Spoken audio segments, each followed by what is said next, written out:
We're going to open the meeting of the Selectmen's meeting of March 23rd at 6 o'clock. In accordance with Governor Baker's March 12th, 2020 order suspending certain provisions of the open meeting law, General Law, Chapter 30A, Section 20. The open session portion of this meeting will be held remotely in an online conference mode, hosted on zoom.com, and members of the public will not be able to physically attend. The meeting will be broadcast live on Comcast Channel 12. It can also be viewed via live stream at WHCA TV and will subsequently be broadcast on youtube.com. We'll begin the meeting with the Pledge of Allegiance.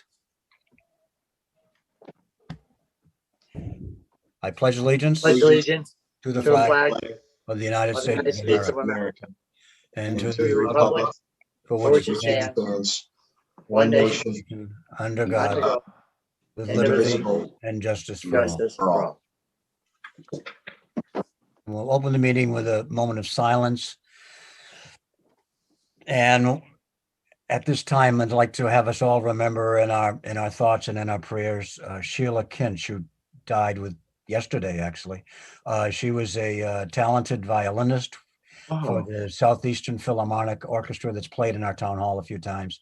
She also volunteered for the Whitman Parks and Recreation Board, and she was a member of our cultural council. So if we could keep her and her family in mind as we keep silence.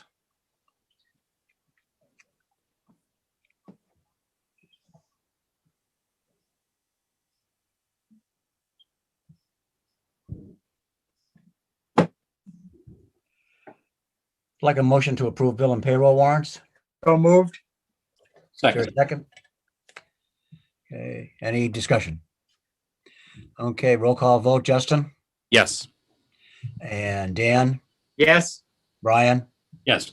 Randy? Yes. And I'll vote yes. I'd like a motion to accept correspondence in the read file. So moved. Dan? Second, Brian. Okay, roll call vote. Randy? Yes. And Justin? Yes. Brian? Yes. Dan? Yes. And I'll vote yes as well. Carl, can I say one thing? I just got a message from Laurie. Yep. She's not, it says, I hope Justin will let me in before they go into executive session. Okay. Justin, is she on? She's an attendee. I thought she could see and hear us. I'll make her a panelist just in case. Thank you.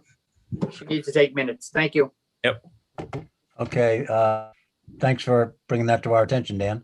The first item on the agenda is our meeting at 6 o'clock with DPW Superintendent Dennis Smith and Public Commissioner Chair Kevin Cleary and the environmental partners with respect to the sewer force main project. And would you like to introduce this section, Lincoln? And why are we meeting today at this time? Certainly. Thank you, Mr. Chairman. So I thought it would be a good idea to have the commissioners in. As of originally setting up this meeting, the commissioners were still, I think, having some internal debate about which version of this project they would be recommending to go forward at town meeting. And they can go a little bit deeper into that if they so choose. But essentially, at their last meeting, the commissioners decided to go with just the base and not some additional alternates that were originally conceived to be part of the project. So I just wanted to briefly come back to the board, make sure that the Board of Selectmen knows what the current project is, what the current cost projections are, and get a brief description of what the project looks like today. And then if desired by the board, have a quick conversation, perhaps with Chairman Cleary and Dennis about possible funding sources. So that is to say, all or only a portion of it being debt, instead of perhaps some of it being retained earnings from the enterprise fund. So that was my intention today to get again. So. Okay, thank you. Does anyone on the board have a question? And who will be leading the discussion? For the DPW? Would that be you, Kevin, or Dennis? I'll lead it. Okay. I'll start it and then I'll turn it over to Ziad. Thank you, Kevin. I just want to note the phone number that's there. That's Dave Cook, another commissioner. So just for the record, Okay, He's on his cell phone. He wasn't able to join thank you. via video, but he's on his phone. Yeah, so just real briefly, Ziad has a good presentation put together that will kind of go through all the stuff. I think everyone, understands or knows about the project, the force main that leads from the Auburn Street pump station. And we had a couple significant breaks back a few years ago. We did a land clearing contract that cleared the easement, did some additional investigation, and determined that we have some serious corrosion issues, and basically we've got our longevity out of the pipe and then some, since it was put in back in the 70s, and unfortunately now is the time that we're going to have to replace it. Obviously at a significant cost.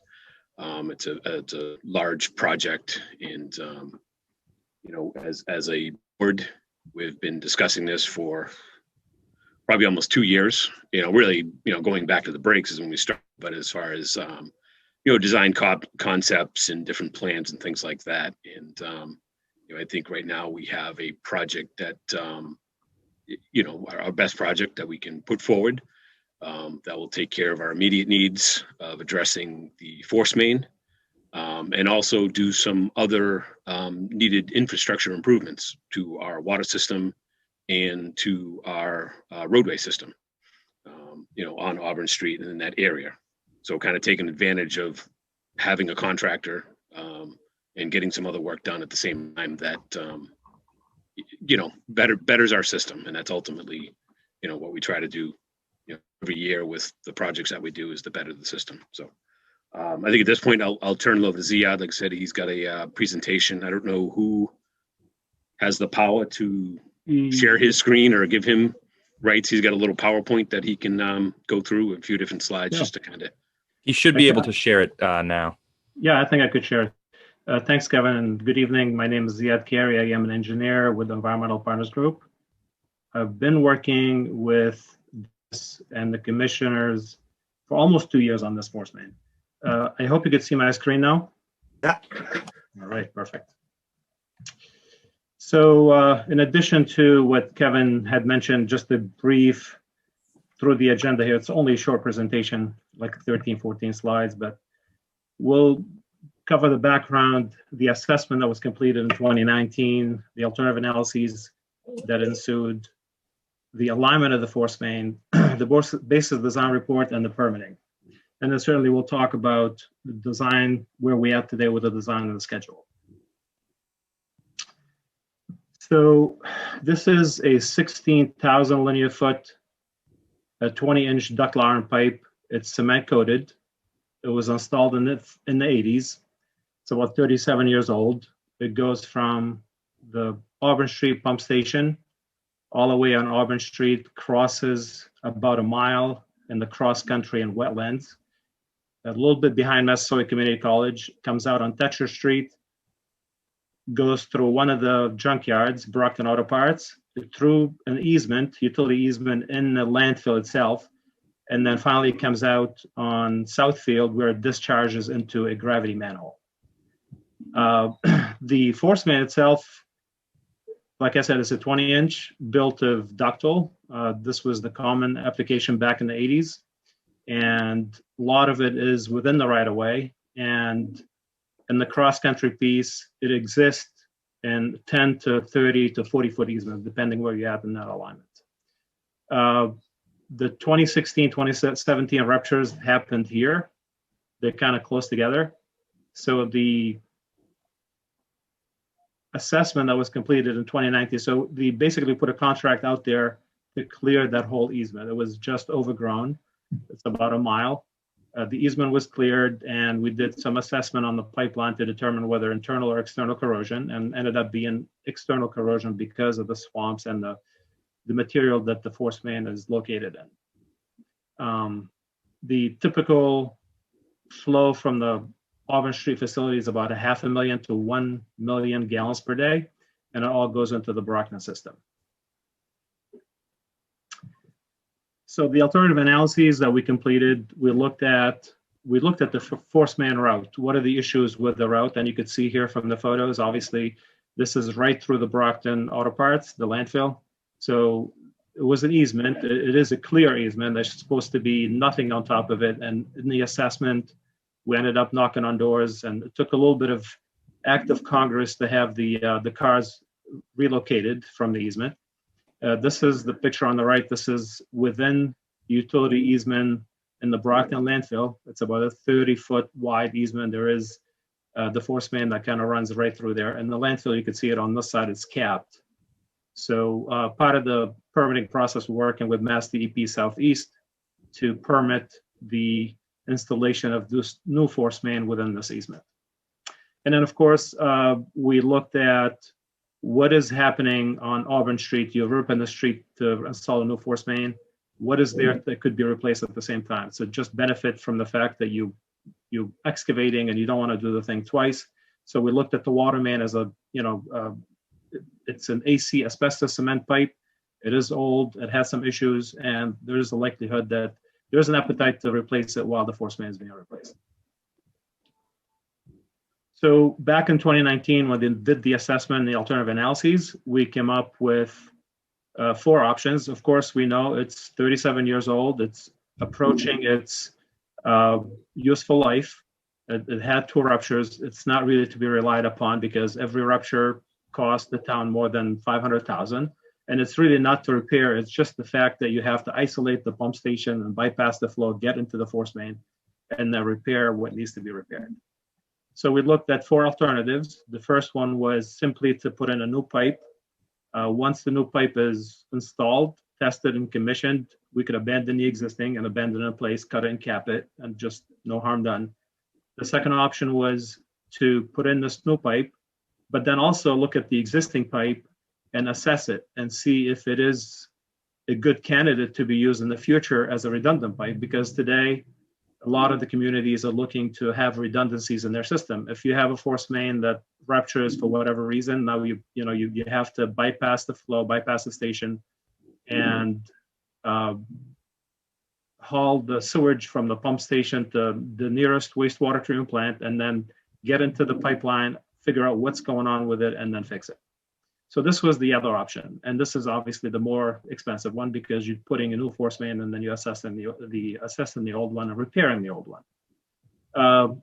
2B, it's really no different than 2A. With the only difference is when you put in a new force main and you address the existing one, you cross connect them, and some municipalities like the cross connection piece because would allow you to isolate certain segments of the force main for maintenance.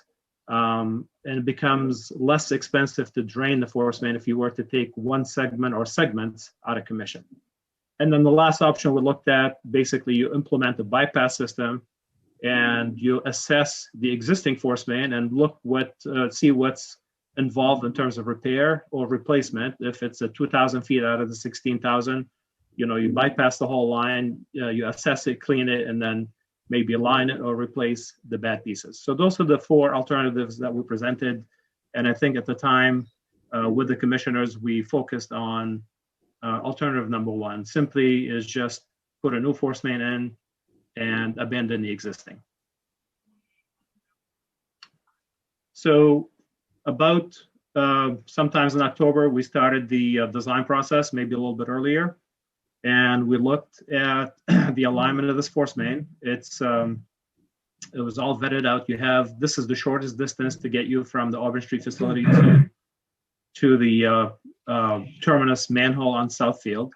You have easements already in place, recorded, and it's less permitting, especially with MIPA. So there was an alignment that's there, and the alignment wasn't bad. It's not like the pipe. Some of the force main alignments kind of jump up and down and create a lot of problems along the alignment. This one here, the force main is continuously pressurized. It's kind of ascending. It's slow and full, so the likelihood of internal corrosion is minimal.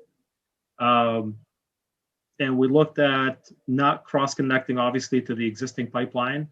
And we hoped in the design to keep a 10-foot separation between existing and new, just in case you need to get in there and access one of the pipelines. Along the pipelines, you need certain features.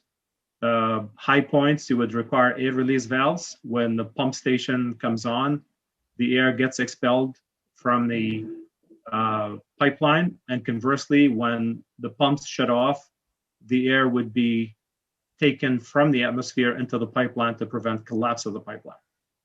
Along the way, there are 3 low points where we call 3 blow-off manholes, where you could access the force main via quick connect. And if you were to take it offline, you could draw the sewage from the low point and maybe do some maintenance through these. So in total, there are 7 manholes associated with this force main, and they happen to be at high points and low points in the alignment. The horizontal directional drilling, this really came in much later in the process while we were permitting through the Army Corps and Mass DEP. The cross-country piece, crossing the Beaver Brook and the unnamed stream in the cross-country piece and crossing the landfill was mandated by both regulators, the Mass DEP in the Southeast region and then US Army Corps of Engineers, to minimize impact to wetlands and the landfill. And what we looked at, obviously ductile iron pipe is robust and durable, but alignment, going through a landfill and leachates and being in water, submersion water is not ideal for ductile iron pipe. Today, we've been using in practice a lot of PVC pipe and high density polyethylene pipe. They're corrosion resistant, durable, flexible, and they just have the same lifespan as any other pipe that exists today in the market. We looked at restoration and final cover, and this is also mandated and dictated by the Army Corps and the Conservation Commission in the city of Brockton, crossing the 1 mile of cross country behind Massasoit, and then in the up by the time you get up to Tetra Street. We looked at the hydraulics in the assessment. So we looked at what type of force main would work. Do we have to upsize, downsize the force main? Ideally, what we found that the current force main runs at optimum velocities. It's at 2.9 to 3.1 feet per second, which is recommended by TR16. The pumps are adequately sized to push the flow from the Auburn Street facility to the terminus manhole. And as I mentioned early on, the pipe is always pressurized, so there's little likelihood that the pipe could have open channel flows, meaning when there's an open channel flow in a ductile iron pipe, hydrogen sulfide would attack the lining of the pipeline and therefore would promote internal corrosion. So that said, we discussed with the DPW and the commissioners, there's no anticipated major build out that should happen. So therefore, a 20-inch was the appropriate size for this pipeline. The 2 options that we discussed, the PVC and the polyethylene pipe. The polyethylene pipe is a flexible pipe. DR18 was chosen, DR11, I apologize. So it's a 20-inch DR11 pipe, which has a very thick wall. Again, it's very durable, flexible, and this was intended to be used in the horizontal directional drill piece and in the cross-country piece, because this would allow the contractor to open up 200 to 300 feet at a time, pre-fuse the pipe, drop it in, to expedite the construction process and make construction a little bit easier.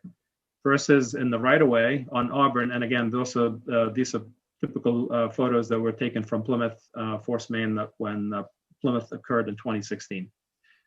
In the roadway, we rely on short section of PVC pipe. They come in 18 or 20 foot segments, and then kind of keep the construction condensed and ideal situation in the right-of-way application. In the cross-country piece where the wetland, the water is at surface, we rely on plastic fiberglass manholes or polyethylene manholes, just to minimize the infiltration of water from the wetland into these manholes and make them accessible for operation and maintenance. This is the piece where, again, if you could imagine the cross country behind Massasoit up here, there's the unnamed brook and there's Beaver Brook. It's a 300-foot segment that Army Corps wanted us to use the horizontal directional drill. Of course, that would impact the cost because it's triple the cost of pipe installation per linear foot, comparing apples to apples, I guess. And then, of course, in the landfill, there's a 1,900 linear feet that Mass DEP wanted us to drill by directional drilling instead of open cut because of the gases within the municipal landfill. On the permitting end, we've been really, since September, October of 2020, we embarked on the design and the permitting of this piece. And you could see there's a long list of permits that we had to get from the different regulators. And we've gone through really all of them. We've gone through the Conservation Commission, through both Brockton and the town of Whitman. We had the pre-construction notification form with the U.S. Army Corps of Engineers, and this is still outstanding to this point. We were hoping to hear from them by the end of March. The same with the 401 water quality certification. We started this process back in December 2020, and again, we were informed that we should be hearing also by the end of March on this process. Through the Mass Historic Commission, we completed that in the project notification form. We're all set with MIPA. That was the long process there. The Chapter 91 is complete. And then this is the last piece, which is the solid waste 37 minor post-closure for the landfill modification. This is really where we're going to open up two pits within the landfill. One would be a launching pit for the directional drill, and then the other one would be on the Brockton side by Southfield, would be a receiving pit. And that way we're not digging in the landfill and exposing the methane gases for during construction. So those are the two outstanding permits, the 401 and the solid waste 37 minor landfill post-closure. And then we're still working, Dennis and I are working with the city of Brockton and the DPW facility to give us the permission to sign off on this project as well. So the cost estimate for the purpose of this presentation, I did share with the commissioners and Dennis, the Public Works, a detailed cost estimate with narrative, how we arrived to these numbers. But for the purpose of this presentation, I kind of condensed or combined a lot of them in like high items, like the pipe itself. And I'll be happy to share the other screen if you wish. But the pipe itself is about $6 million. The water main replacement, this, by the way, came in a little bit late in the process. We had to add it just simply because you're going to be digging on Auburn Street. A portion of this pipe is AC, asbestos cement, and the other portion is plastic with saddles. And my understanding is they had some issues with it for the last several years. Every time they have a break, it is a major undertaking there. And then if we do put a force main in, and then we cold plate and overlay the roadway from Route 18 to the Brockton town line, you don't want to go back within a year or two and replace a water main. So we added this recently here, which is almost equivalent to $1.7 million. The restoration piece, which is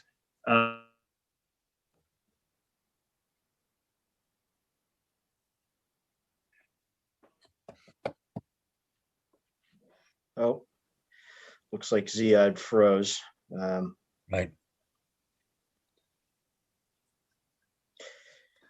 Kevin or Dennis, do you want to continue and as we await Ziad's internet connection? Looks like it's unfortunately his internet connection. Yeah, I can pick up. Thank you. Yeah, so Ziad was saying the water main replacement, that would be on Auburn Street.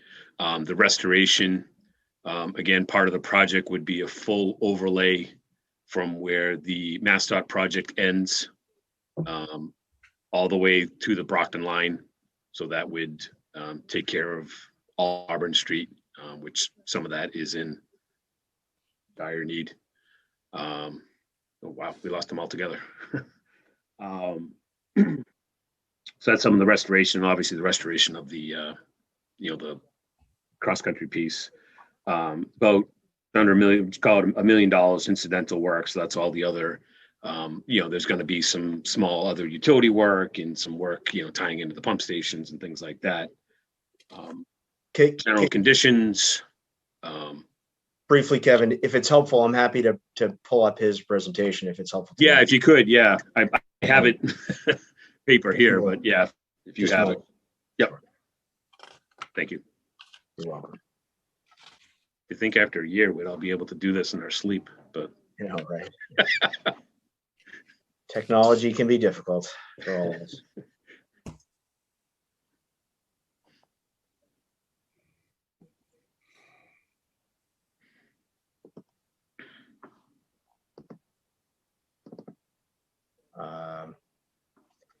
Can folks see that?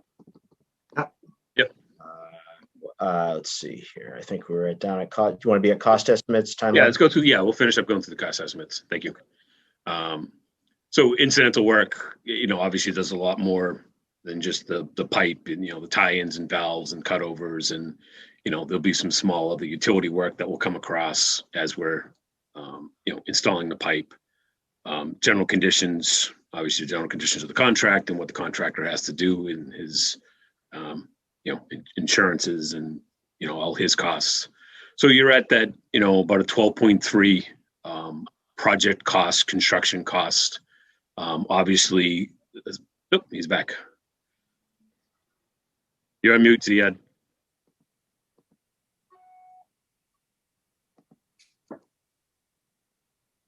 Ed, you're on mute. Oh, there you go. Apologize. Looks like I lost power for a quick second here, and my computer had to reboot. Okay. So let me. Sorry about that. Let me reshare my screen.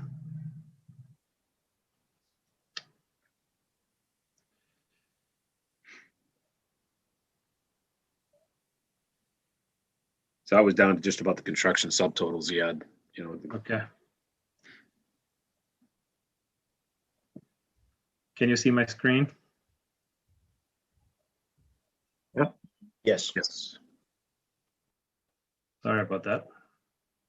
So yes, so the restoration piece that includes paving and the wetland restoration within the cross-country piece. The incidental work is really the traffic management, police detail, and all the erosion control and anything that comes with that. The general conditions, overhead and profit for the contractor adds up to 2.2 million, and subtotal for construction 12,331,000. Engineering services estimated at 825, and then we have a contingency of 1.3 million for a total of 14.5 million. And again, I'd be more than happy to share the detailed cost estimate, or Dennis and Kevin could share those with you as well. Kevin, can In we terms of timeline, today we are hoping that the two outstanding permits would be completed by end of March. And based on the outcome of these permits and the requirements, we hoping to finalize the design by April 30th, 2021. We would submit to Mass DEP, not that they would comment, but it's just a courtesy. We give it to Southeast. There's the solid department, and then of course the wastewater, water and wastewater resources, they would be looking at that. And I understand town meeting is happening in May, so we could either wait. This is just a placeholder for now. We could advertise for bidding in May. June would be bid and award, and then sometimes construction would start either in July or August in 2021. And we believe this is about a year worth of construction. It could be expedited, but for planning purposes, just about a year. I think, Randy, did you have a question? I do. Well, after what does this? So this doesn't include any of the alternative add-ons, right? That is correct. So we had the alternative add-on almost equivalent to that, but then we ended up removing the add-on and we added the water main on Auburn. Yeah. So Randy, we Okay, met. yeah, Yeah. I got you. So I did watch the commissioners meeting, and that's why I bring this up. It's that the $14 million cost was you're about the same when the commissioners voted for no alternatives and add-ons, and primarily And I definitely will say that they were looking out for the ratepayer to keep the cost as low as possible. And I had never heard anything about the water main being replaced. So now I didn't hear anything about a water main replacement in that meeting. When did that get added to the project? So we always, we had an estimated cost for water main replacement, even in the original, that we've presented to a few different boards and we've talked about. We had the 2,400 feet of just the AC main in there, in those earlier proposals. And we looked at it again, and again, the total length is 8,400 feet that we would be overlaying. So we added an additional 6,000 feet of water line. So it's not an AC asbestos main, it's a PVC main. PVC mains. If I may, when did you add that? Because I didn't see any of that in the DPW commissioners meeting. When they were talking about the cost of this to the ratepayer.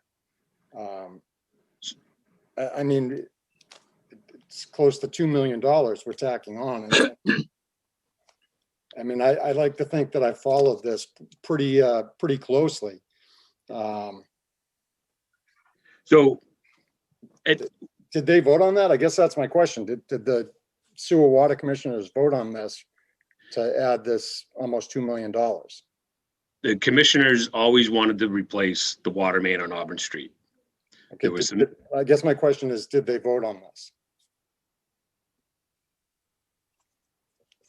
I guess we haven't had a vote on the project. We're still in design. So we, as a board, we felt it made sense to replace the water main, one, while we had the road dug up, and we didn't want to have to dig it up after we repaved it. So there was some miscommunication between the board and even myself with Ziad that he had 2,400 feet and not the 8,400 feet. So we discovered that recently. So the intent was always to replace the water main to the limit of the project from the whole length that the force main is on Auburn Street. I think Dennis, correct me, there's a few hundred feet that we're going to overlay that doesn't get affected by the sewer main.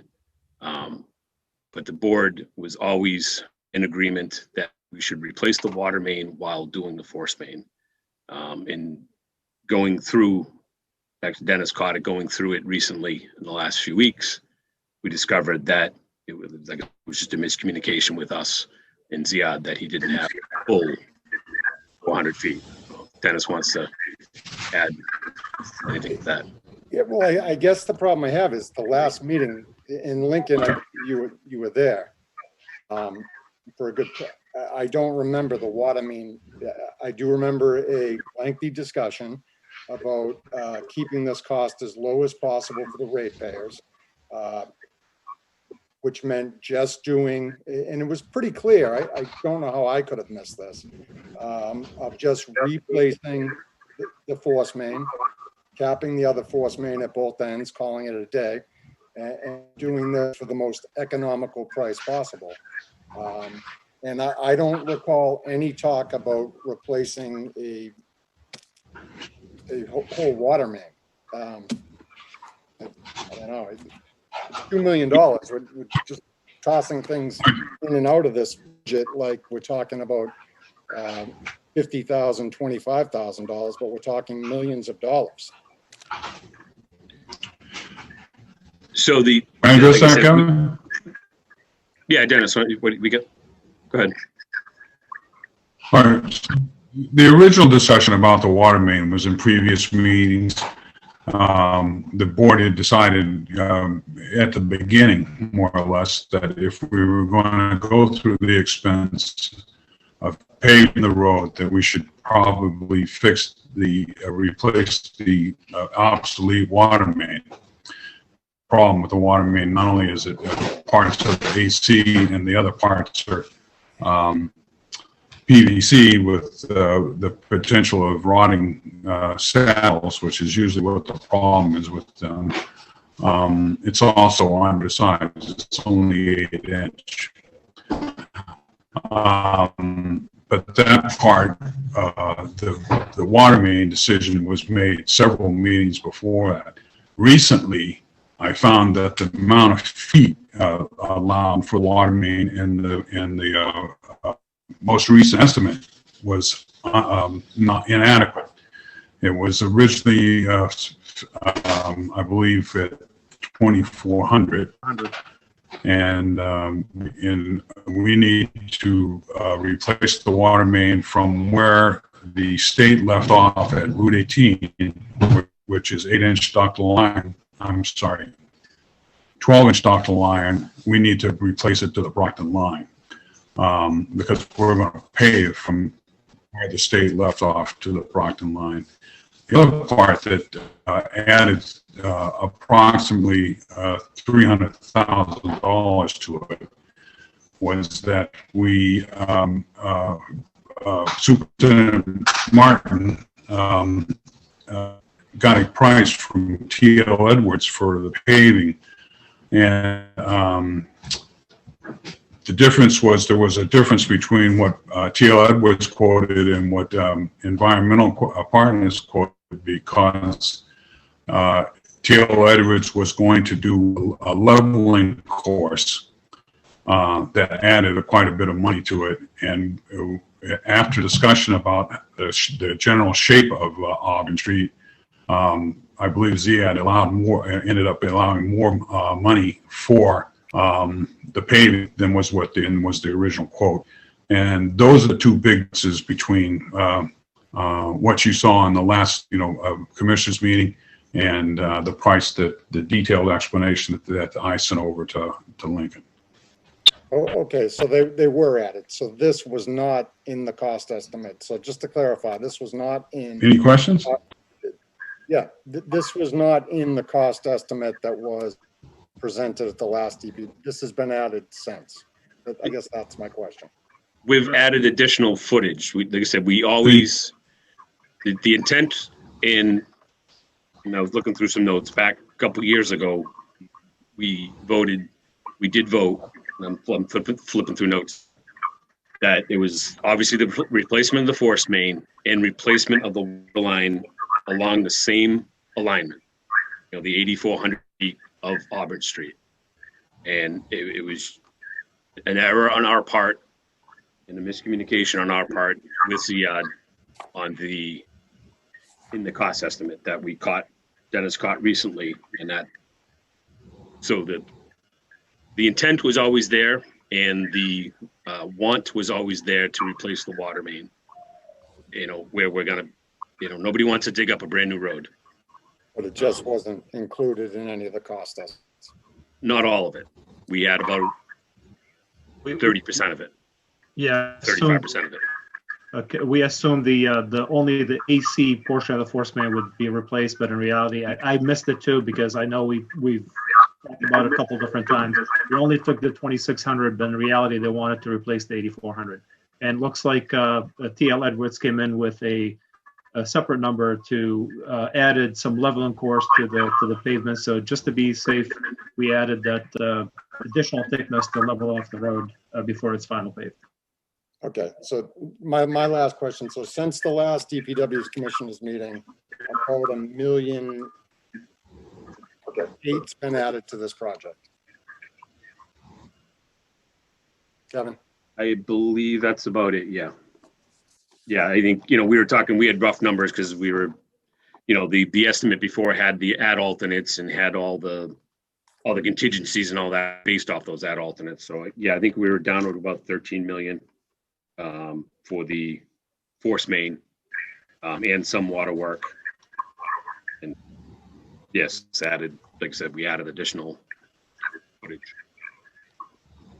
So if I understand Randy's questioning, and I think I do, it appears as if between the last meeting of the commissioners and today's meeting, there's been a change in the numbers. The numbers have gone up. I'm wondering if the commissioners themselves have therefore voted on this. And I'm not talking about their intent. I'm talking about what they would like to put forward to the town to pay for. Have they actually had a vote on it? We will need to vote this new estimate at our next meeting.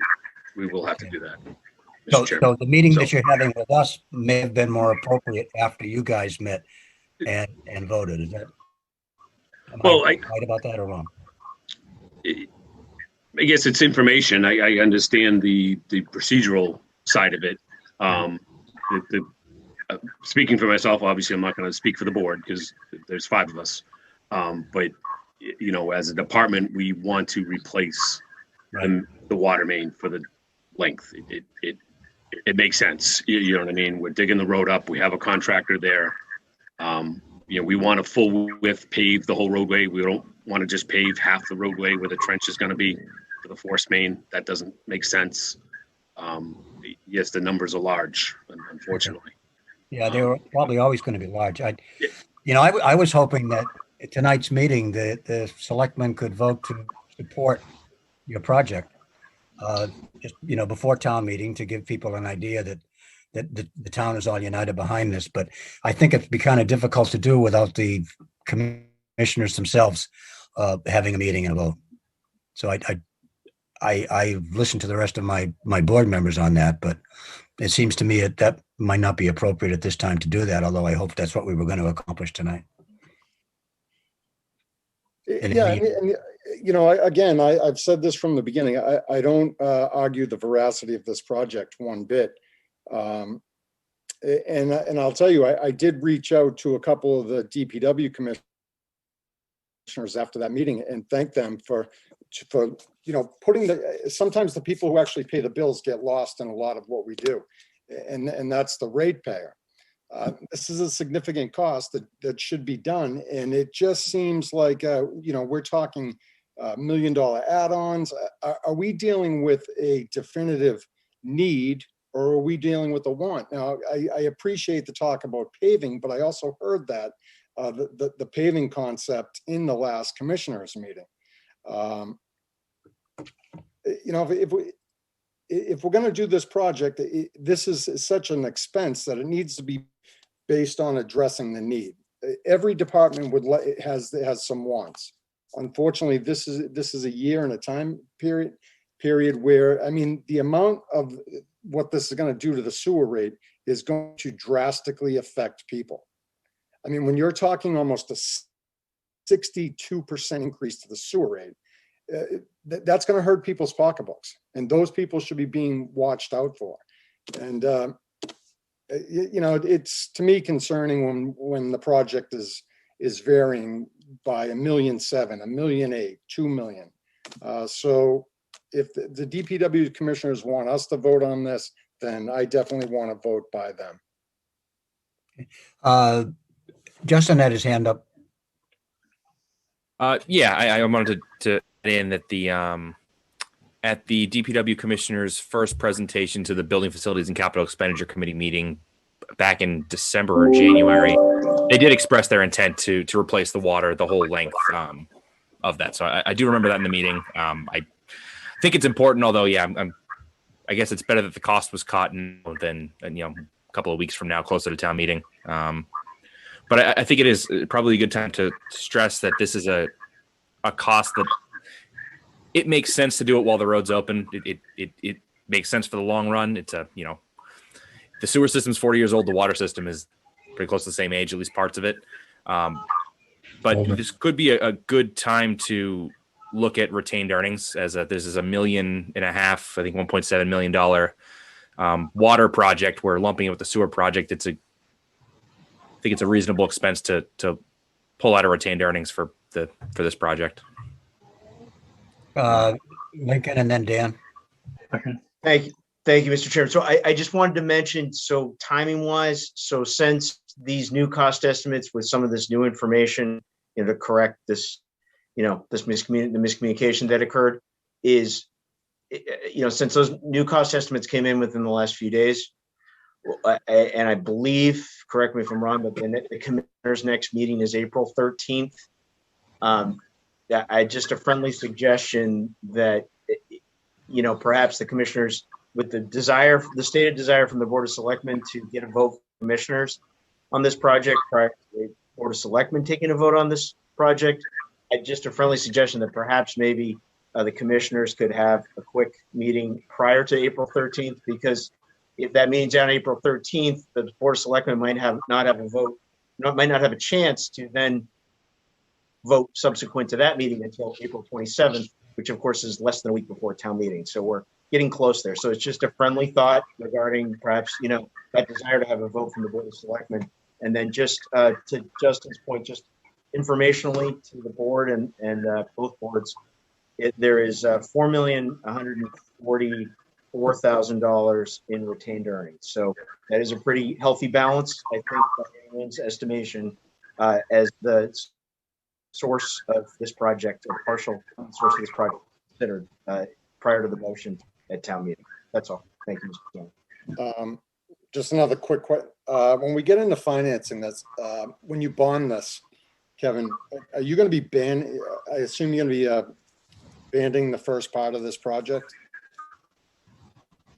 You mean banding? Meaning you're not going to complete a final bond until the project's complete, right? We're looking probably an 18-month project here. Probably start to finish. Yeah, 15 to 18 months.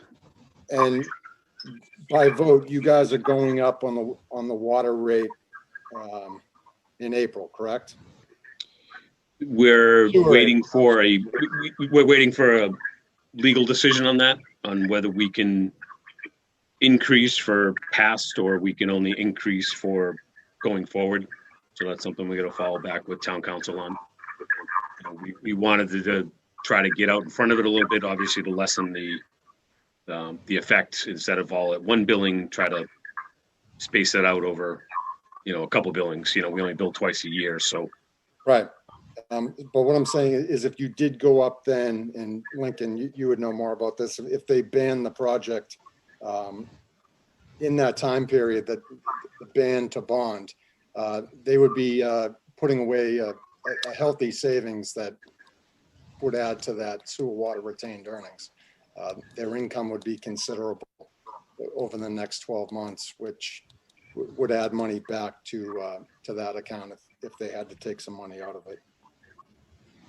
That's correct, right? And just to clarify the ban and bond process, right? So when a project is typically taking more than a fiscal year, that requires the ban bond anticipation note process in order to have the temporary funds to do the project.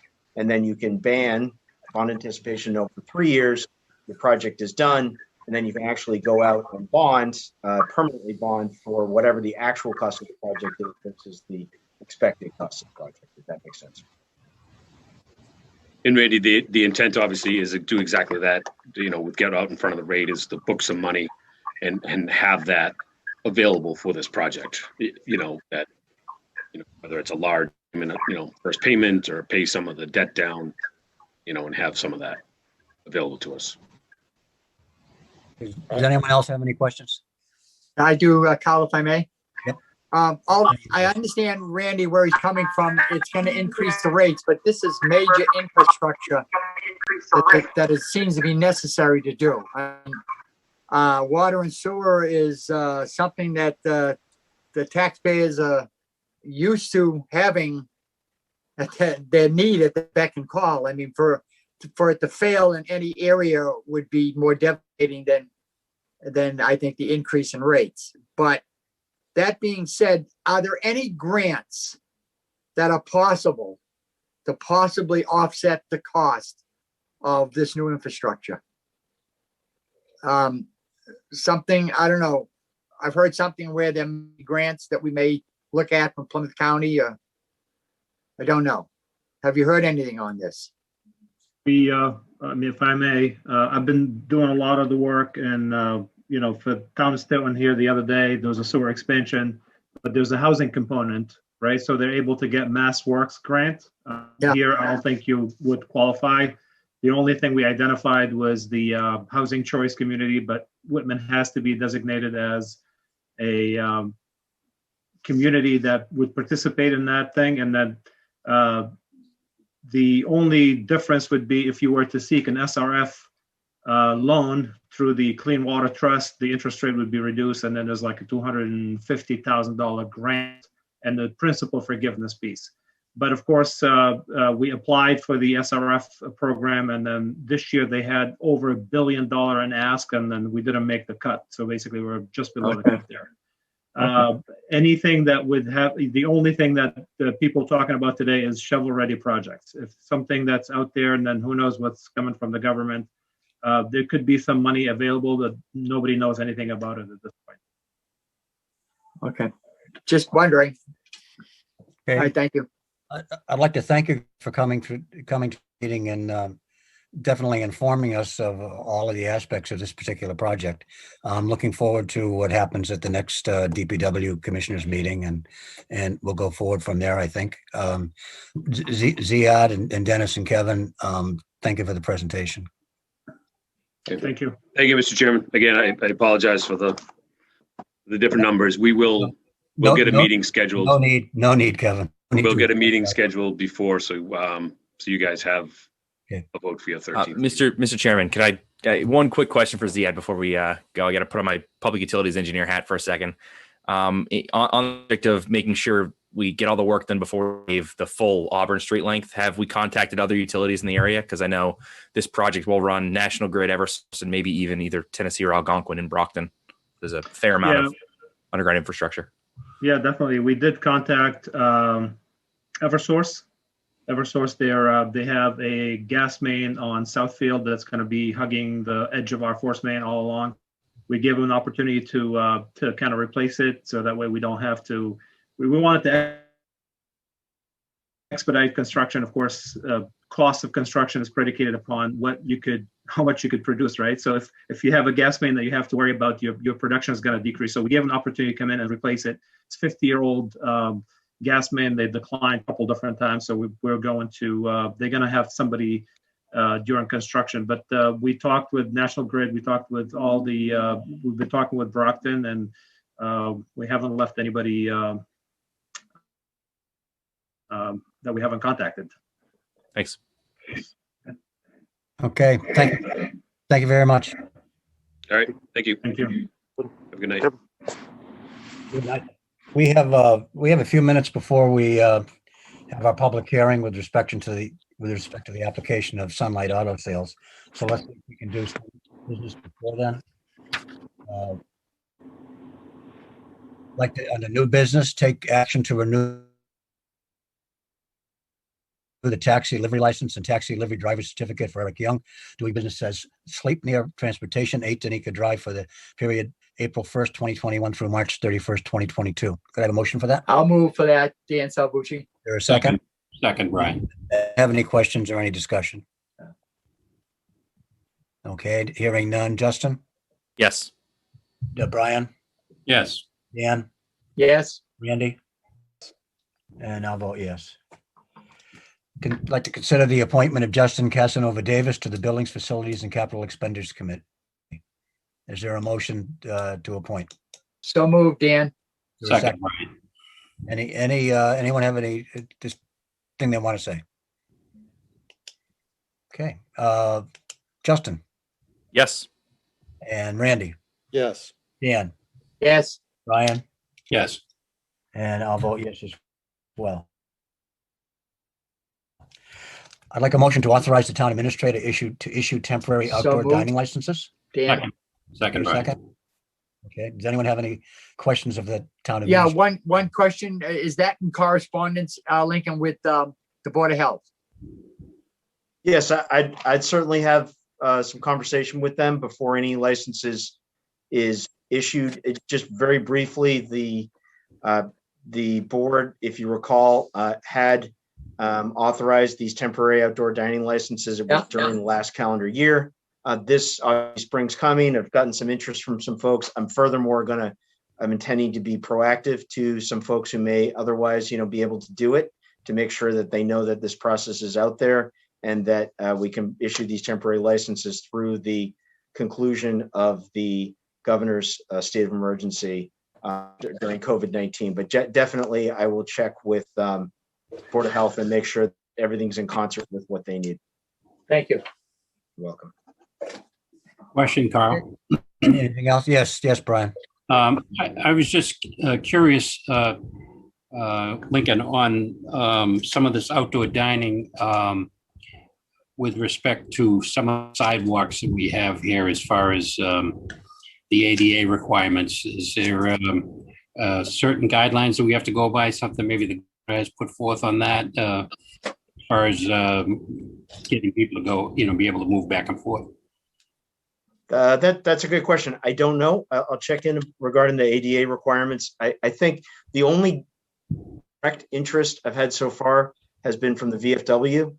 So I don't think there are any ADA issues with sidewalks there. I've had conversations with a couple other businesses about the possibility. None of this right would be envisioning using any public sidewalks or roads. If that's something that a business owner, that a restaurant owner is interested in, I'll come back to the board and make sure that you're aware of it. But so I think basically there wouldn't be any issues unless it's on public land, unless it's on a public owned property. And if so, I'll make sure to come back with the board and come back with that answer. Yeah, great, thank you, appreciate it. Okay. Anybody else? Yes, Justin. And just, I guess, I don't know if Lincoln has the background on this. We actually did briefly discuss potentially closing down part of the center of town certain weekend nights last year. Yeah. I believe either Frank or Lisa had reached out to business owners in the area and didn't get a lot of interest. Years past, it may be worth asking again and seeing. We did in the past close down parts of the center of town for Winterfest. It's a doable function. I think it's worth exploring. I think there's definitely, I've reached out to a few businesses so far. Hasn't been any interest in sort of every weekend night kind of thing so far. But I'll definitely let the board know if there is from some business owner, but there definitely was interest in that longer term, once we're out of COVID, a little bit longer, knock on wood, of having sort of it, once, twice, 3 times a year kind of thing. And so if those plans get formalized, I'll definitely come back to the board. And I think it's a great idea for what it's worth. So. Yeah. Okay, thank you. Okay, we'll call for a vote. Justin? Yes. And Dan? Dan? Yes. Okay, Randy? Yes. Brian? Yes. And I'll vote yes, and we all have shown our trust in the town administrator to deal with that issue. Right. Set the April meeting schedule. Obviously, April 13th. That's one meeting date, right? Hello? Yes. Lincoln, why don't you give us a couple of dates? Yeah, if you're looking for input from me, Mr. Chairman, obviously the April 13th will be the joint meeting with the Finance Committee. Right. I'd suggest the 27th. I mean, I don't know how much discussion the board wants to have about the warrant, about the budget after April 13th or before April 13th for that matter. So, I'll leave it up to you. I don't know how much appetite there is for discussion on other items, and that probably dictates whether or not you want to meet more than just April 13th and 27th. Well, April 13th meeting will be did that joint meeting with the Finance Committee, and that will be the only business that night. So there may be need for another meeting, but if we have April 27th and the 23rd set, that makes sense to me, I think. Anybody else have any ideas on that? Me. Oh, Good. okay. Okay, then I'll take care of that. And It'll be the 13th and the 27th. yes, Dan. Thank you. Okay, we've reached 7 o'clock. Justin, anyone here to deal with that? Yes. Give a second. I'll promote them. I imagine he's here for that too. And the rest are for the schools. So, okay. So it's time for a public hearing with respect to the application of Sunlight Auto Sales Incorporated, business as Auto Advisors and Associates, Maroli, for a Class 2 auto dealer's license on the premises located at 909 Temple Street, subject to the receipt of the advertising and mailing fees and final inspection approval by the building commissioner and zoning enforcement officer. And also, if we approve that, then we'd take action to rescind the auto license at a different location. Would someone, for discussion, would someone like to make a motion to approve the application? I'll make that motion, Dan Salvucci. Second, Brian. Line second. Okay, Maureen, would you like to say something? Thank you. I've actually been an auto dealer in Whitman since I think 2000 and 2001. And I've had great success and worked very well with the town. So I'm just sliding into a little bit of a different forte where, as we can tell today, everything is going pretty much online. So auto advisors and associates will be doing basically the same thing, a class 2 dealer's license. However, most of that will be done online. So let's say that a customer wants, for instance, a 1972 Oldsmobile Cutlass. I will be able to find that, acquire it, and get that customer secure in that type of a vehicle. So I'm excited to do this, and I appreciate your time tonight. And that's pretty much all I have to say at this point. Thank you, Maureen. How about a 1964 Chevrolet Impala? I have your name on it I now. lost one in a flood when I was living in Pennsylvania. Oh, no. I love that car. Yeah. No, that- The classics are beautiful. Okay. Jim Reed, are you here for this also? Jim Reed is right here. I'm right here. Okay. Anything to say? Let's see if we can get you that. You don't have to say anything if you don't want to, Jim. I just saw your name, so I thought I'd say hi. I was trying to say I'm here. Can you hear Mr. Reed? Yeah. Can you hear me? Yes. Okay. Yeah, I'm here.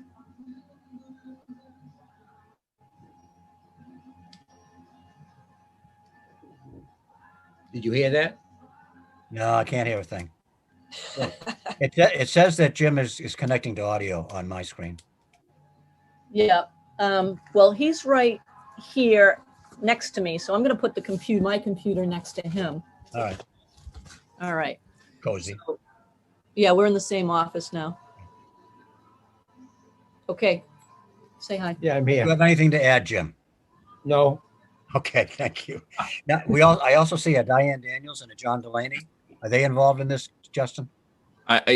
People aren't identifying what they're here for. We've got a joint meeting with the planning board and the Whitman-Hanson Regional School District coming up. So I'm promoting the names I don't recognize from the other. Anyone out there that wants to talk about this public hearing?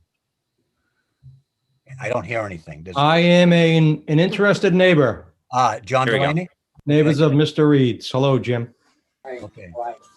He said hi. Interested- How are you? Interested neighbor in favor? I don't know about that, but let's hear what you got to say. which neighbor are you? Which neighbor am I? Live on Glenwood. Okay. You used to save my dog all the time. Oh, yes, the one that rolled upside down when she was on the leash. Oh, yeah. Okay.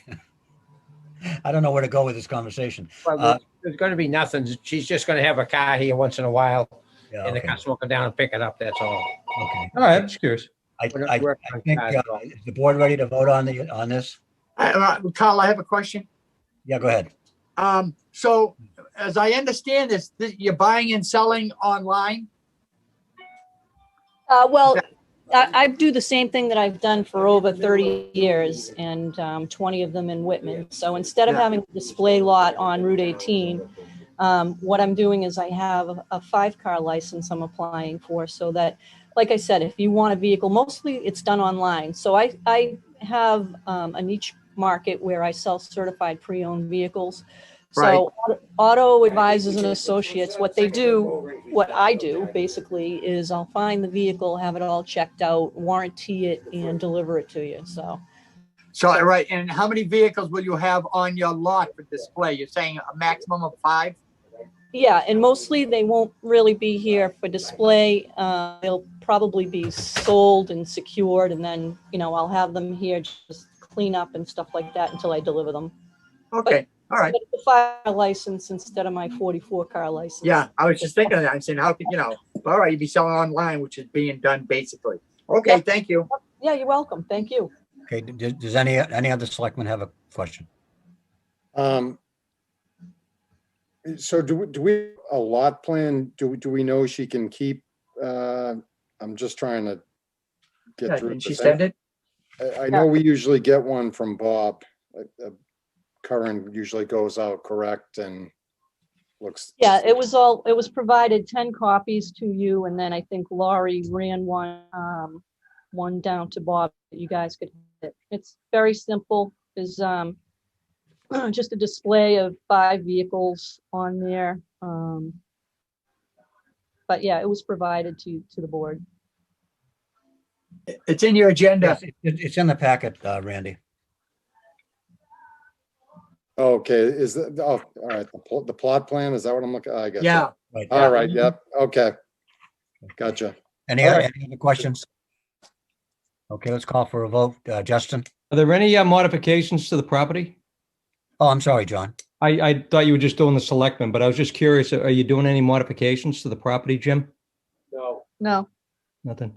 And you're gonna have maybe 5 cars there, you say, or? Yeah, so that's what we're asking for a license for, 5 cars.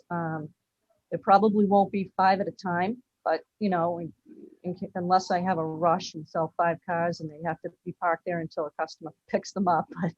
For the most part, I'll be dropping them off anyway. But it's a 5-car license I'm applying for. And nothing, that's about it then? There's no other big to-do here? That's all we're doing? No to do. No to-do? Okay. Okay.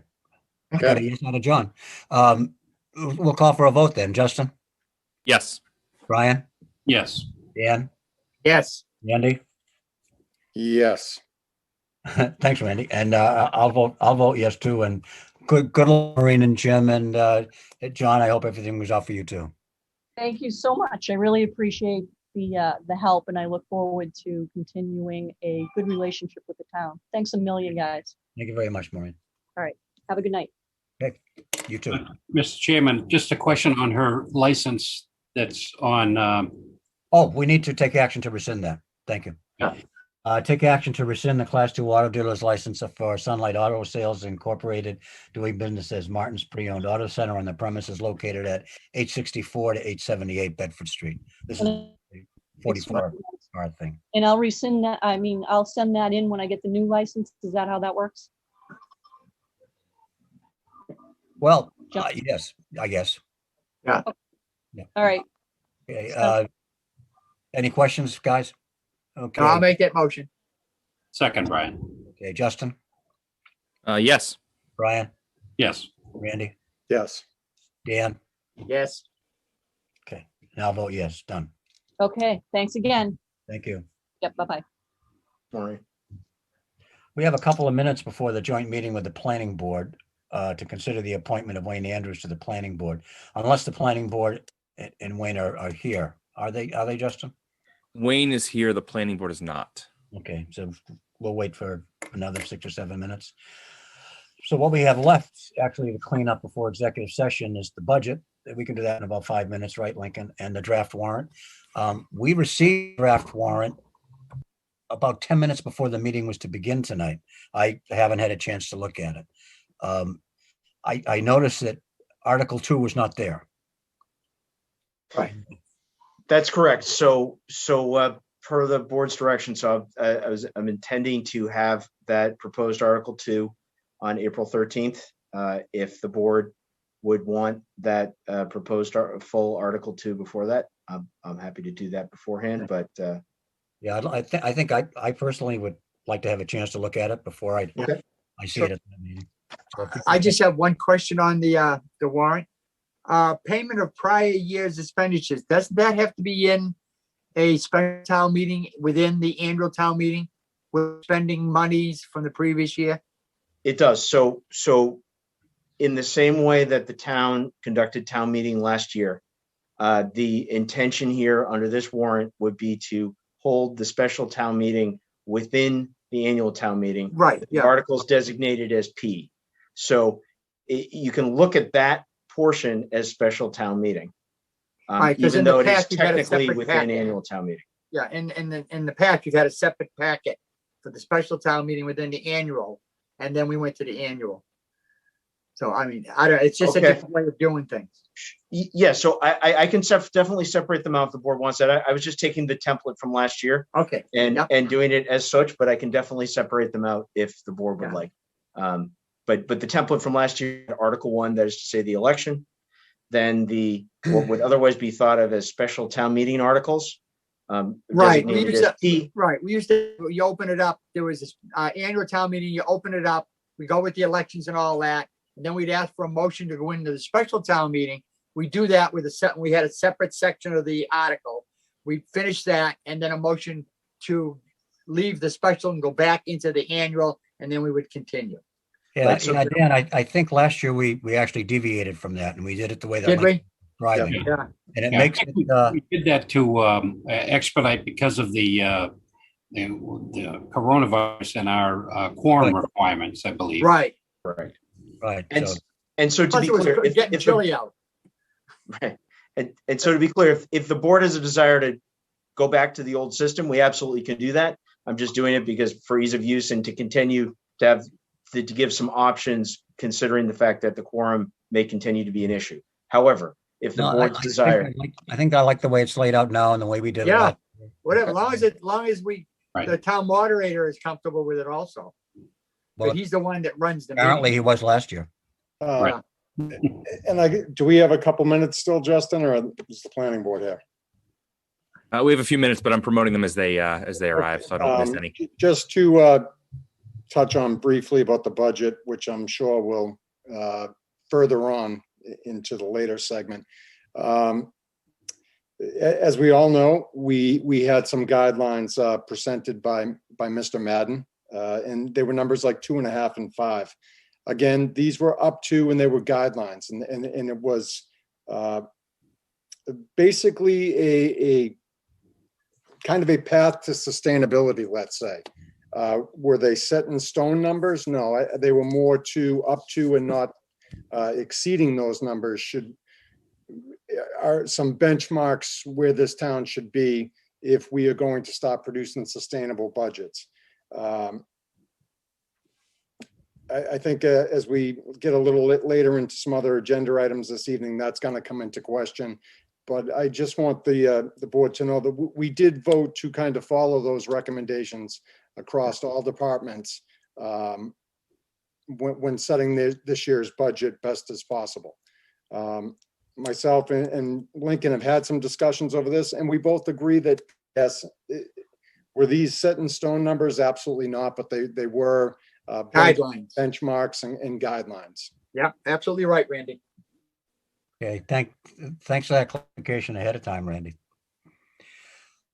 Okay, it's just about 7:15. Is there anyone, Elaine, is there anyone missing from your group that needs to be here? I see that Adam is here. I am. Lonnie, Wayne is isn't here. it? Lonnie Bizanson is not showing up yet. Okay. I have no idea where she is. There she There is. she is. Yeah, you're a big help, Brian. Yeah, thanks. We're all here. He knows that you're tied up, Brian, so Yeah, who knows? That's right. I'm locked away in my man cave. Hi, Lonnie. Hello. Oh, here she is. Hello, Alani. Lonnie, that's Brian is also on the screen and he's been searching for you. Oh, yeah. I'm tough to find. Yeah. I can, you look like, move the screen. You look like that thing that they put on the Second World War where you would just see. Oh, stop it. Gilroy was here as Dan. You Just gotta be teasing getting you. too old. Okay, we're about to have a joint meeting with the planning board to consider the appointment of Wayne Andrews to the planning board. He has asked, he saw that there was a vacancy until the end of this year, and he asked for us to consider his appointment. Wayne is here.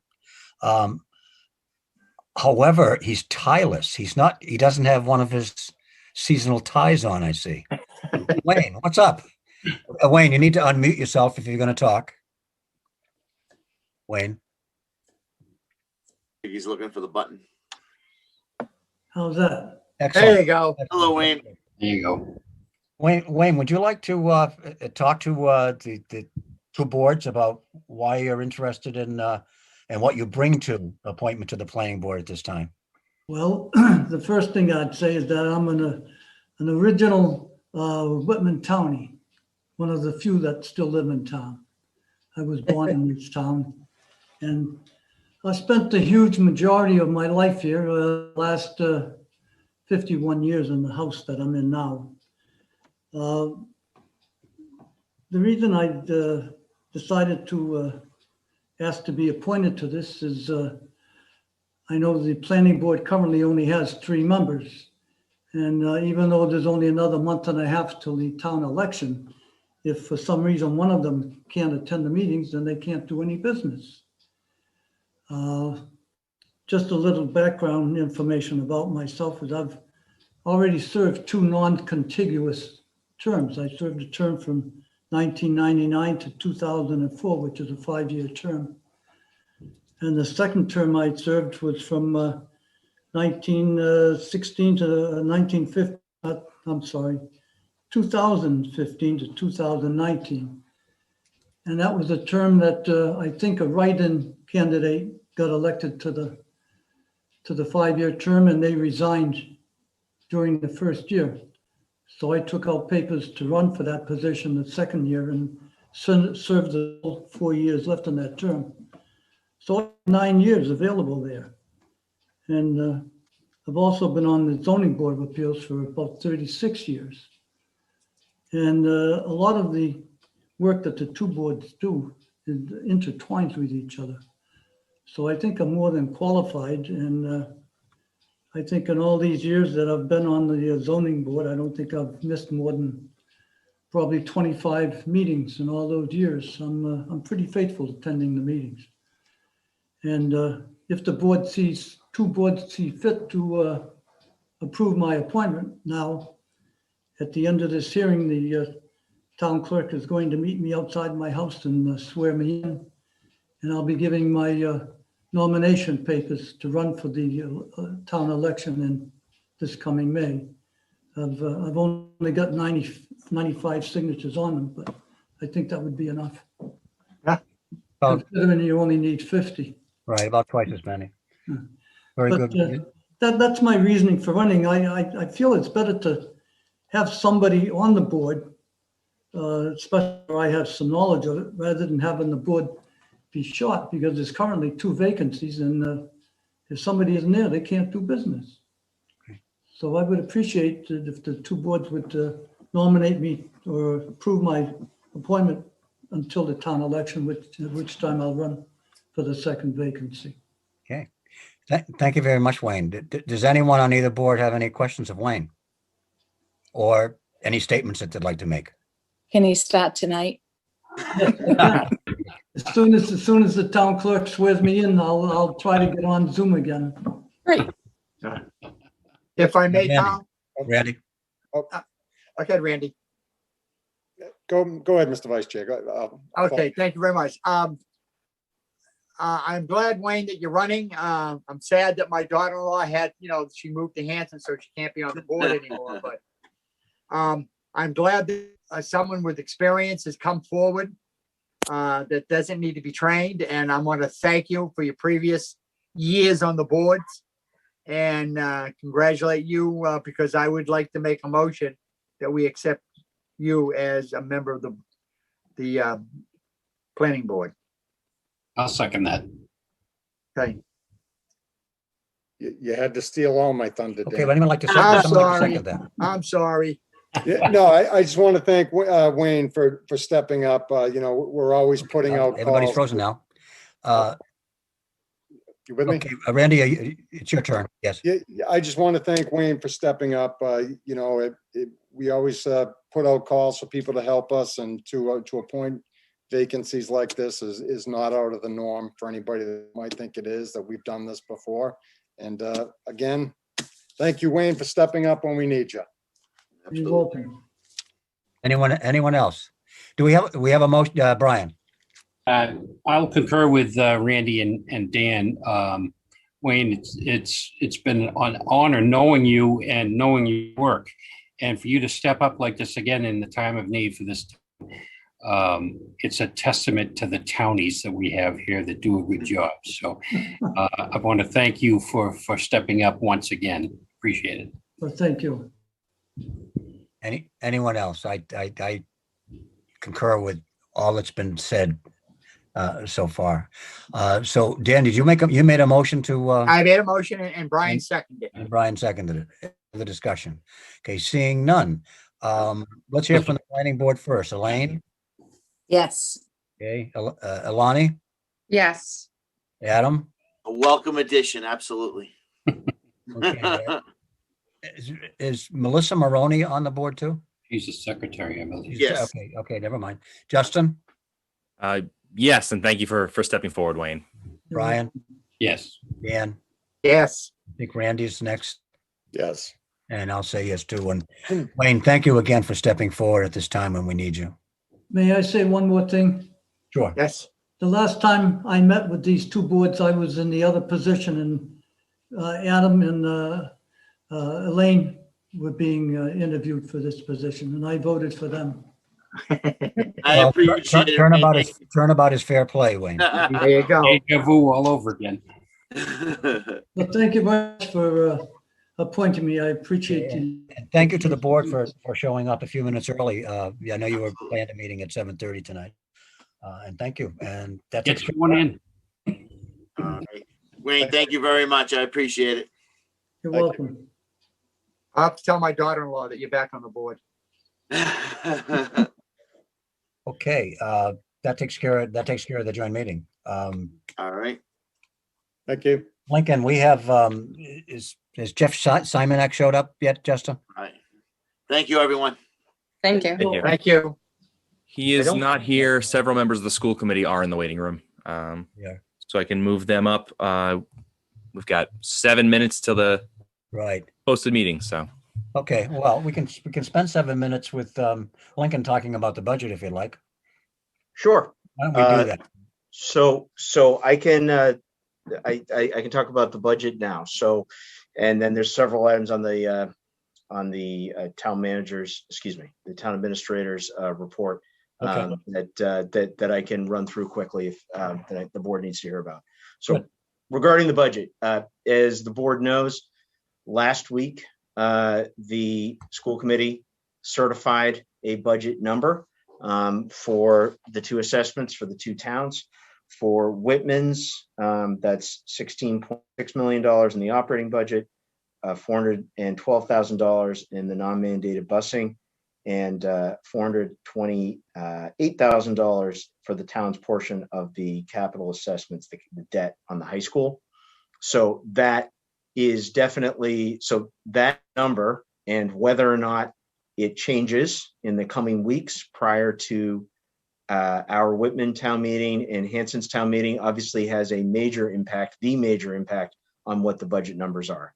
So the town accountant and I are going to be working very diligently over the week and the coming weeks to produce a balanced budget on April 13th in order to present to the two boards. We'll certainly endeavor to have something earlier than that. But certainly I would say it was next to impossible to have it for this evening just because we got the school numbers and that, biggest portion of what that's going to look like last Wednesday. So it will certainly be a challenge to balance this budget with the number that was certified by the school committee on Wednesday. So we'll have to see what comes in the coming weeks, but we'll certainly be working towards getting a balanced budget with that number as certified, unless it changes between now and then. So that's the high level on the budget. Obviously happy to take any, specific questions at this moment on the budget in a general sense, or I see Jeff is there now if you want to go to that, or I can continue with some of the town administrator's report if you'd like, Mr. Chairman. So why don't you do some of the town administrator's report until 7:30? Sure.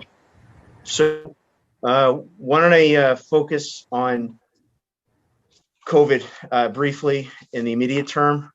We now, as a town of Whitman, have been in the yellow for 4 weeks. Unfortunately, we were having a downward trend, but then for the 2 weeks prior to this past Thursday, the numbers actually upticked a little bit from the prior week. So as the board knows, you folks made the decision regarding town hall to reopen when the town is in the green rather than the yellow for 3 weeks. So we're continuing to work towards that goal. I've directed and I've been working with the facilities manager for the town in making sure that the final pieces are in place at town hall to provide for appropriate and safe social distancing. And so we'll be working towards that 3 weeks in the green opening town hall at that point, unless, the decision is made otherwise. Just so the board knows, there are many town halls in the area that have reopened, but just as an FYI, but again, I'm working towards that 3 weeks in the green metric. There have been several vaccination clinics.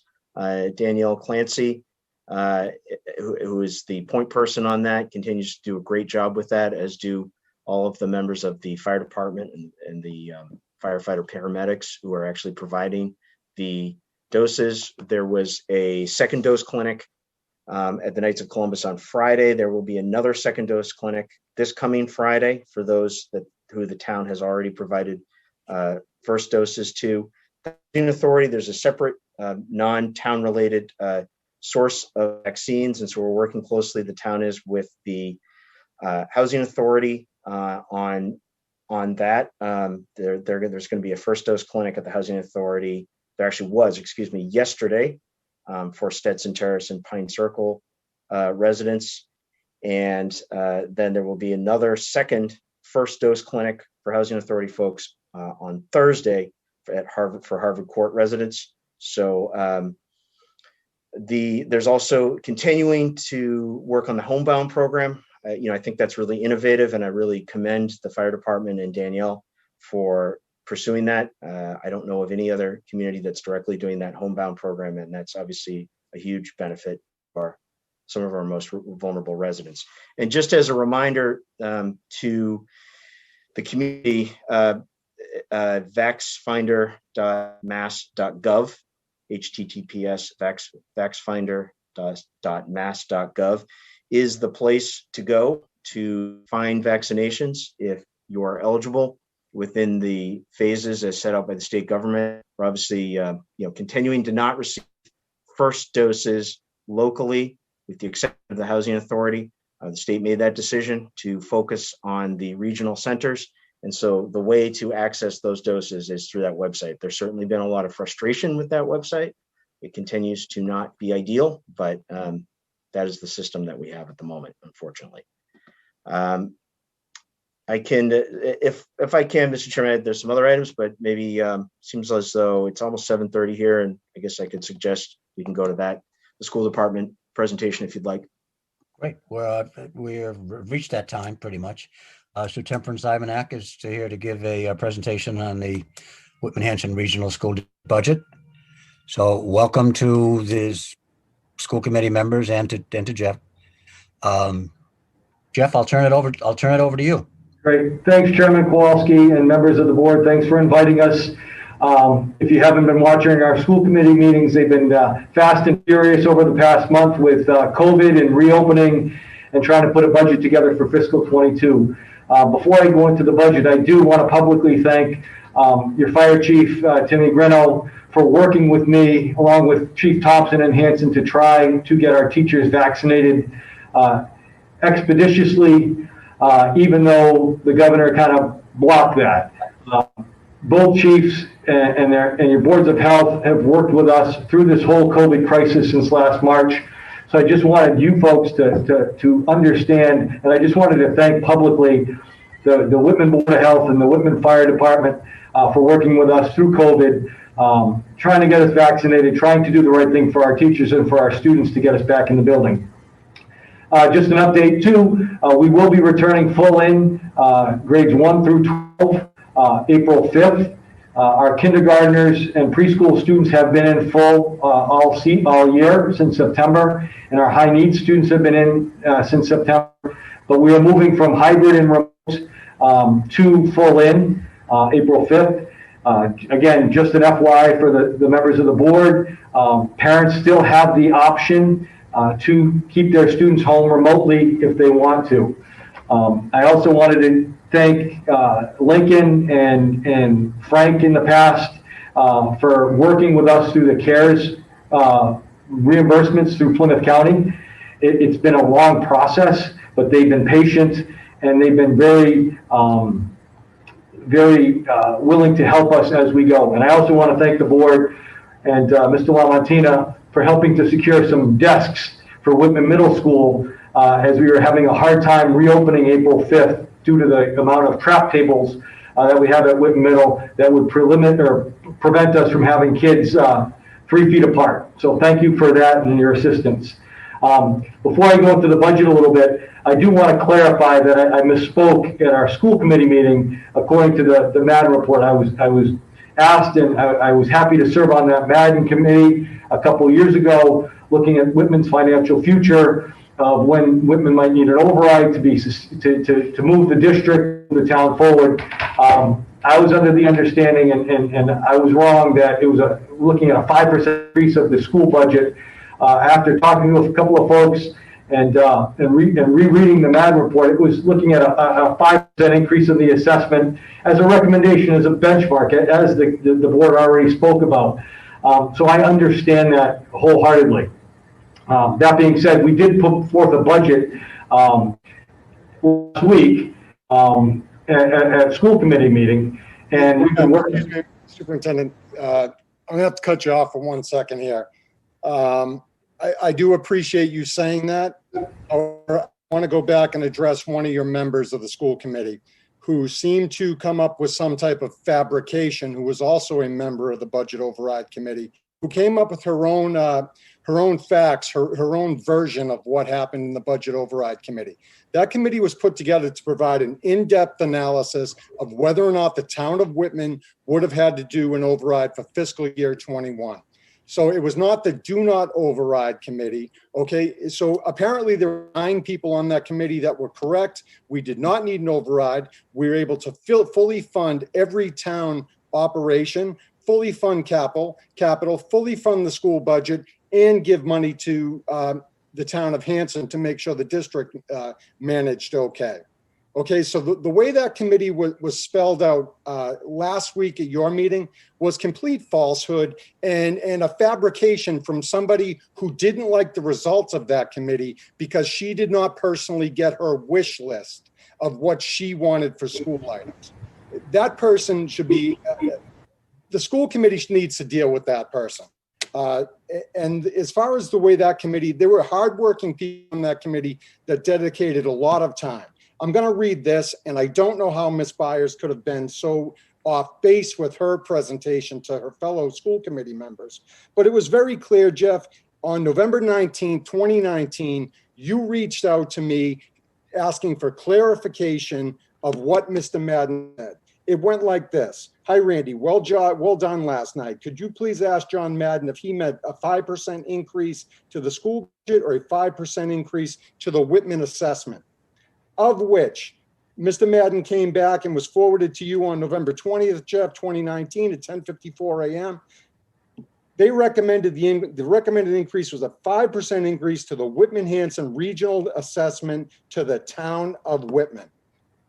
End of discussion. So where one school committee member could have came up to her own idea of what the budget override committee was is just ludicrous and speaks volumes to what she has been doing throughout your own meetings. Thank you, and I'm sorry, Jeff, but that has weighed on me for a week now.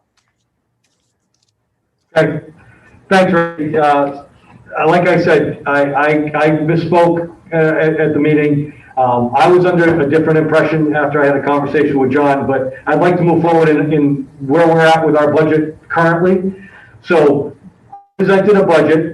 A level services plus budget, I call, and the plus aspects are additions to address regression due to COVID, special education programming for both students in Whitman and Hanson, a high school chemistry teacher, science teacher that we lost in 2019, and an extension of our Chromebook leases. So I know we're over what Mr. Madden might have reported, so we're looking at a proposed budget of 57,572,579.40 with a assessment in operations for Hanson being 12,951,002.72 and a Whitman operating assessment of 16,575,01922. Now, what I also told the committee, or we've been talking about, is this federal stimulus money that's called ESSER 3 that we're waiting to hear from the federal government on, which is supposed to address some of these issues around regression and around special education programming and operations to schools, really to get kids back in and making sure they're in the right place. I know it's not called ESSER 2 or ESSER 3 to communities, but I know that both Whitman and Hanson will be receiving some money from the American Recovery Act. Those amounts, I'm not sure, but I did have a conversation with Mr. Heineman about when that money would be released, and we're both searching for information because right now it hasn't been fruitful for us to get that. If and when we get federal stimulus money, I am going to propose to the committee how we should use that money to maybe offset this budget that as presented. Some of this are for one-time costs. Some of those, like I said, for regression and for some programming. But what I'm understanding is that money, we had a conversation with the Department of Elementary and Secondary Education. Those funds and those numbers should be released late next week. Now I don't know. There's just speculation, and I will present those numbers to my committee. We don't have a meeting next week, but I'm proposing to have a meeting on April 7th. Just to try to find out from this board where Whitman was at, what was in the ballpark for what was sustainable for the town of Whitman for the district budget. But this is what we proposed. This is what was agreed to 8/11 last week. But as I spoke to your town administrator, this isn't the first budget that we've gone around. Sometimes we negotiate, I don't want to say negotiate, but we talk about dollars and cents all the way up to the week prior to town meeting. He had asked me if there was any way to not do that. As he said in this meeting, you are looking to look at your article on April 13th. I don't know if our school committee is going to have a budget for you by that time, other than what we presented, but we will have another meeting prior to that to discuss that. I did meet with the Hanson Board of Selectmen last week. They didn't speak to me as far as what they had budgeted for, what their numbers were, and there just wasn't a conversation. I hope to have a future conversation in the next couple of weeks with the town of Hanson. But the budget that I presented, I think, is a good budget for the students in Whitman and Hanson to open the doors that's fair in September of 2021 after a year of displacement, of virtual learning, of remote learning, of anything that we could do to get them back in the building. So that's where we're at right now. I know Lincoln had presented the numbers to you, but that's where we're at. The other piece is I wanted to thank you guys as a board for standing with me with non-mandated transportation. I think that our students, it keeps our kids safe from accidents, keeps them safe by not having to walk to school. There are many layers to keeping non-mandated transportation that I think are benefit for the students of Whitman and Hanson. So thank you for that, for taking that off the table when we had those discussions about a month ago. I'm open to any questions that the board might have. Okay, thank you, Jeff, for the presentation. Are there any members of the school committee that would like to add or subtract from what Jeff said since you came here this evening? Before we have the selectmen chime in. Okay. Anyone on the Board of Selectmen have any questions for Jeff? I think, Jeff, you have to realize what a big picture, what a blow it was to realize that our assessment was going to go up by about 10%, when last year we had bent over backwards to try to compromise and to try to help the school system, and then we see a budget that gives us a very difficult path to walk down over the next month or two. So I hope you just understand the impact that had on us, and we'll all try to work together to sort all of this out. But just so you know, you all know me. I've always been a fierce supporter of the schools, but I was set back when I realized how much, even though we were to use the statutory method this year, our end of the compromise, how much we were going to Yeah. be asked to come up I with. think you have to realize what a, Thanks, Carl. There was some reverberation. I didn't know if somebody else was speaking. I understand, and I'll bring that, I mean, some of my board is here, but I will actually bring that back to the board when we meet. We have a brief meeting next Wednesday to discuss other business, but I will share that sentiment from the Board of Selectmen to my school committee. Okay, thank you, Jeff. Anyone else have anything they'd like to chime in on this matter? Yeah, Mr. Chairman. First, thank you, Superintendent Simonak, for mentioning, at least thoughts in reducing the assessment with ESSER 3 or exploring other opportunities to, put forward a strong school budget, but not necessarily at this assessment to the town. So at least some thinking in the next few weeks, anything along those lines will help. But I did want to ask, we end up in this situation almost every year, and I think it would just be easier if we could start the budget process earlier. I know that traditionally you wait till the governor's budget comes out, but I mean, I think almost everyone in this Zoom could tell you that we'll get about $110,000 more next year in Chapter 70 than we got this year. So it's not a mystery how it's coming. Is there any way that we could begin this process a little sooner so we're not scrambling right up until town meeting? So town meeting's what, May 1st, May 2nd? We could start May 4th. Yeah, I agree, Justin. I think this year, the goal was to really start the budget process in December, but we ended up getting delayed with COVID, and just the incidentals of trying to open school and do different things. I don't have any issues with starting the budget process earlier. Not at all. It seems to be relatively simple in what's coming from the state. The state's not giving more. It's just a little bit extra here and there. But I don't have a problem with us starting the process earlier. And I feel like we're going to be in a better spot next year, understanding where we're at once we reopen in September. Good. Thank you. Anyone else? Carl? Yes, Fred. And I'm sorry I didn't go before, but in relation to Justin's question as well, I know one of the reasons we have to wait is the MLC. So before we what the minimum local contributions are to sort of do out the math for the statutory method, we're stuck waiting for the governor's budget. However, that being said, we do know what our fixed costs are, and we do know what our plans are as far as a strategic plan and where we want to go. And we can pretty much put a good guesstimate together with that as to what it's going to cost. I've been saying this for years, and hopefully maybe we can do it this time.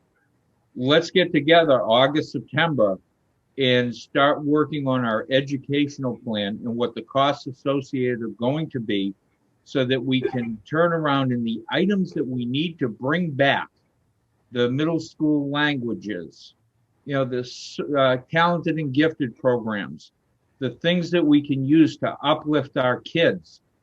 That's what we should be, coming up with that plan of how we can accomplish it. And I know together we can come up with it. Your board has been, in my opinion, this is just me speaking, fantastic. You've bent over backwards. Went crazy a few years ago. Brian Zanson came up with the idea, this is how we can find that extra 800,000. So you guys have never really said no to us. You've said, well, maybe we can't, but you've never wanted to say no, and you've always tried to find a way. Lamantina, thank you for your assistance with the desks, and just want to see us be able to move forward. As far as what we heard earlier, perhaps that'll be something we can take up at a school committee meeting as well, Mr. Lamantina. So thank you for bringing that to light as well. Okay, thank you, Fred. And anyone else? Yes, Brian and then Randy. I appreciate the superintendent's report tonight. And after our earlier meeting, with the DPW. And a week or so ago with the South Shore VOTEC, we have some sobering numbers coming forward. Between project at South Shore VOTEC, 18 million, sewer main, 14 million. This budget here, sewer rates are going to be going up 60, 70%. We're putting the squeeze on everybody, and it's going to be very difficult going forward. So I think we need to all come together to try to figure out ways that we can get through this together without causing a mass exodus out of Whitman, because before you know it, people aren't going to be able to afford to stay here. And then who will pay the bills? So just a reminder of what we've got coming down the pike. Thank you, Brian. Randy? All I was going to say is, you know, we go back to the budget work that was done. We know how much we take in between new growth and 2.5. It's about $1 million for the town of Whitman. You know, when you talk about giving 75%, 80% of that to the school, I think that should be a fair number and something that they are going to have to develop a sustainable budget off of. Now, that being said, I think everybody in the school committee and as far as the Board of Selectmen know, to bring back programs, yes, is probably going to need to come by way of an override at some point, a well thought out override where we all work together to see what we're going to bring back, what we can do to make sure the towns can sustainably move forward with their growth. We cannot be cannibalizing capital stabilizations, free cash every year for the school budget. I think everybody here wants to work together. Now, I think we pretty much have decided the town of Whitman is not doing an override this year. I think for the position that we're in, people are just getting back on their feet, if they are getting back on their feet with COVID. Many people have lost jobs, have been set back. Those who haven't lost jobs may have had their hours cut. People are struggling. So I think what Carl, and I'm going to read into what he was saying, is surprised, because I think what we thought is we had laid some groundwork for where the school was going to come in this year, and to completely blow that out of the water by almost double of what we were actually thinking we would provide, that would actually be a pretty solid number, is kind of mind-blowing and upsetting. Now, I don't know how we can do this a month out of town meeting every year in this cycle. It is truly, and I've said for the past 4 years, the true definition of insanity. We keep doing the same thing over and over again with the same result. You come in, we can't afford it. Well, I hope what we take out of this is what Whitman has this year, maybe. And it's $700 and something thousand, maybe, at best case. We're not finding another $800,000 or $900,000 this year. It just isn't happening. Okay. Thank you, Randy. And I just pick up on one thing that Randy said, and it's something that I've said over and over again over a number of years, especially based upon the town survey that we did a couple of years ago that maybe we need to do again. But the town survey said that what our citizens value in this town is the education that it provides its children, the work that it does on its streets, and the way it protects us with both the fire and the police departments. It values those things. It also values low taxes. Those two statements don't go together very well. We are eventually going to have to come together, hopefully with the advice of a committee like the Finance Committee. I would think that would be a logical thing for them to do, is to give us advice on this, is to come together with an override that makes sense for the town, so that we can provide our citizens and our kids with what they want, what they deserve. Not going to happen this year, but it has to happen. It has to happen in Hanson, and it has to happen here. And hopefully as a town can come together and eventually realize that. Anyone else? Okay. Well, I'd like to thank you, Jeff, for the presentation. And thank you for the school committee members who came to enjoy the presentation with us. And we'll see you in a little while. Yep, thanks, guys. Thanks, Chair. Thanks, members of the board. Appreciate your time. Thank you so much for having us. Thank you. Thank you, folks. Okay, what we have left to do before we go into executive session is for the town administrator to finish his report and to say anything I'd like to say about the budget and the draft warrant. Absolutely. Thank you, Mr. Chairman. So I'll try to run through some of these items quickly. We talked in general about COVID. Let me just mention a few things that I intend to move forward with unless I hear otherwise that are COVID related. One is we've had quite a bit of interest from folks who have been in the senior tax work-off program to come back and participate in that program. Most of the seniors in town have been vaccinated or are close to being fully vaccinated. These folks are employees. They have a different funding source, that is, the overlay reserve through the assessor's office. But they are, in other respects, employees like any other. And so unless I hear otherwise from the board, I would intend to welcome senior work-off workers back to work, provided, but of course, that they want to, and with obviously no demerits, so to speak, if someone does not want to come back for obvious reasons. We've had some discussion with a few members of the board about in-person meetings of boards and committees. I think, again, unless hear otherwise from the board, and then I've certainly heard from several boards and committees that they want to meet in person.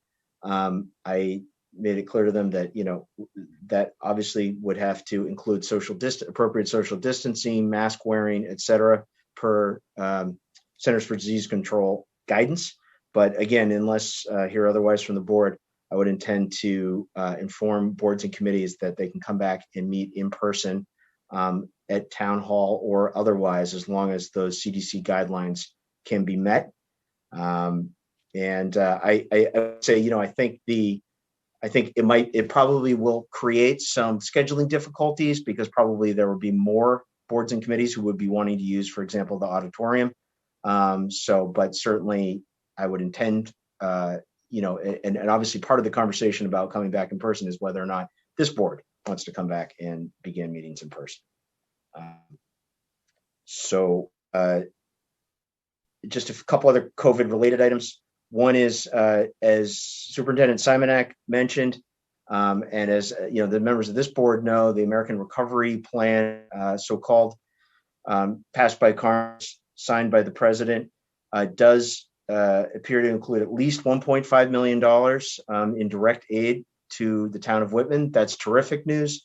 Which Superintendent Simonak, as he said, all of us local officials and school officials are very diligently attempting to discover how we can spend those funds. So whether it's like the CARES Act, and that is, it has to be a reimbursement program directly for COVID activities, or if it can be used for revenue replacement, et cetera. So stay tuned, and certainly whenever I'm able to learn anything through the various networks I speak with, I will let the board know. I'm also working towards determining where and when, well, I guess I should say where we'd be holding town meeting. The answer to the how many people could be held in the town hall auditorium safely with social distancing is approximately 135. So unless I hear otherwise, obviously we can have a reduced quorum, but unless I hear otherwise, I wouldn't be intending to proceed with that. The Armory building, unfortunately, is out. It would actually, socially distance-wise, hold fewer than 135 people. So right now, we're looking at the possibility of having more than one room at the middle school or the high school, and or outside, possibly with tents and heaters if it's on May 3rd, since it can still be pretty cold, as we all know from being at a Red Sox game in early May. And it can still be pretty cold. So that's the other possibility of having on a field. And so figuring out cost estimates and capacities, and we'll have more details at the next Board of Selectmen meeting for that. So I have a couple other non-COVID items, but maybe I could stop there if there's any questions or concerns about any of the COVID items. Yeah, Lincoln, I would definitely be in favor of our going back to in-person meetings if we could hold them in a large space like the auditorium. I think there's plenty of space there for us to be 6 feet apart, and for anybody else that was going to be there to be 6 feet apart, wearing masks and all of that. And the place would be cleaned beforehand and cleaned afterwards. I think it would make it, although the Zoom experience isn't an experience, I think it should make it easier both for WHCA and for us to be able to conduct our business. It'd be nice to get back. So that's the way I feel about it anyway, if you're looking for input from the rest of from board members. Anyone else have anything they'd like to respond to Lincoln with? Yeah, Mr. Chairman, if I could just say that I agree with you completely. I think, as we plan reopening town buildings to the public, the first steps we would want to take are things like the senior tax work-off program and resuming in-person meetings. So this is part of a process to get to the new normal. And I think we're probably ready to start that process. Dan, you were muted for a while. Were you trying to talk? Yeah, I was. I'm sorry. Yes, at South Shore Tech, we have in-house meetings. The public doesn't come in. We don't allow them in, but we have our board members, right? We sit around the cafeteria and there's plenty of space.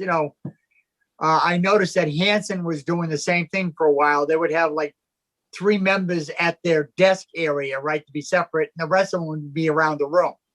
Maybe able to do something like that. Something different to get back into, and as I say, and we could just run it up, run it with the cable system so people will be able to watch it. Right. If we have to have an open meeting as far as like we had today and invite the guests in, then we'd have to say maybe move our meeting in the auditorium where it's much bigger and the outside public can come in. I prefer to have our meetings in the auditorium anyway under these conditions. Fine. Until we're squared away. Yeah. Yeah, I think so. Yeah, whatever. Yeah. Anybody else? Brian? Just a question, Lincoln, on the Essex Street field where the Victory Garden is there that everyone has put up. They have the lights there, and I think there's still quite enough room. We popped up, chairs there, and if I don't know if we're stone on that Monday. If we could move it to that Saturday, you might even have the warmer weather and daytime, and you might get more people. So it's just, my thoughts on it. Okay. Anyone else? Okay. Do you want to go to, do you have anything else to say, Lincoln, on the budget and the draft? Yeah, so just briefly regarding some other items. And by the way, so the discussion that Superintendent Simonak had regarding the desks at the middle school. So just so the board is aware of that, I would be intending to spend that approximately $15,000 out of our remaining CARES Act money. So just FYI in that conversation. Regarding a few other briefly non-COVID items. Number one is the treasurer collector has made a choice for a part-time payroll and benefits clerk to be 18 hours. The new employee's name is Terry Newell. And so I just wanted to inform the board of that. Separately, the Council on Aging Director and myself met with two great finalists for the outreach coordinator position there. Again, part-time, in that case, 21 hours per week. And I think we have a great candidate there. And so unless there's any objection from the board, be moving forward and letting the Council on Aging Director have her choice for that position as outreach coordinator. The strategic plan, that planning process that had been going on that the board's aware of, I spoke with Ann Donner, who, as the board will call, is our consultant for that project, and to get it sort of kicked into gear a little bit. The original schedule was to have it be done at the end of May. I had some conversation with her, and I think that may be delayed a little bit with everything going on, but not delayed too much to have a final report from her. So if there's any further input from members of the board about what you would like to see in that strategic plan, please do let me know, or I think you probably have Ann's email as well. So if you reach out to her and CC me, that would be great. Regarding, I'm sorry. Can I just cut in real quick? Just to try and tie a couple pieces together. From what you said with the school discussion, Kyle, the survey, we did the, override evaluation committee. This was like our last piece of the puzzle. So if people are like, oh, well, they keep talking about an override, when are they going to do it? This really is kind of like our last piece of the puzzle to see where we're going to go with this thing. What's going to be all incorporated. And I guess for me, it's to take away that panic override where we are not actually saying to the taxpayers, look, we're covering the bases here. We've done the homework, and we're not going to be coming back to you for 5 years for more money. And so that's for me, when people say, well, the budget's kind of, this looks like it's kind of tough shape. Why didn't you do an override? Again, it's a panic override. If you're not checking all the boxes, making sure that this is what we need to ask for, this is what we need to correct, this is the money, the proper amount we're going to need, then it's really for naught. And I think that way you just really start angering the taxpayers and kind of lose their trust. If I can, 30 seconds more, Lincoln, just to go back to the desk thing for people that might be watching this tonight, or the board members that haven't caught the school committee meetings. What it was at the Whitman Middle School, they had what they call trapezoid tables at desks. When they're trying to maintain distance to open the school back up, what they found is they could not use these trapezoid tables because the kids would actually be facing each other within a 3-foot distance. So they had to go out and purchase some desks where they could provide some distance for the kids. So it's not just like we decided to buy them furniture. There was actually some thought into this. And I had reached out to Lincoln and said, the last thing I think our board would want is the cause why the Whitman Middle School couldn't open back up. And we made sure we had the CARES money and left, and we were able to get it done. So sorry to cut you off, Lincoln. Go ahead. Thanks, Randy. Thank Lincoln, you. you're back. Yes. So regarding a couple of the issues that the board's aware of regarding dog complaints. So briefly, there were the 2 recent complaints regarding dogs in town. I did reach out, I did share each of those reports with both the complainants and the respondents, the dog owners in each case. In the case of the complaint at Brigham Street, the complainant in that case was happy with the outcome of the assistant animal control officer, and provided that the dog owner in that case follows the recommendations of the assistant animal control officer, she's happy with that resolution.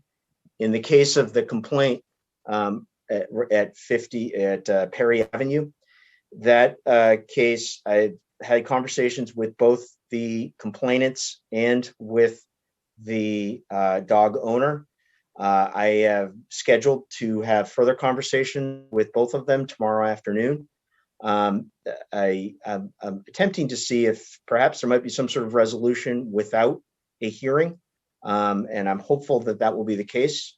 If it's not the case, I think there will need to be, because of the desires of the complainant in that case, and if there isn't a offline resolution, there will need to be a dog hearing that the board, as hearing authority currently, the hearing authority will need to conduct on that. So just as a head on that, and I'll obviously continue to keep the board updated on that.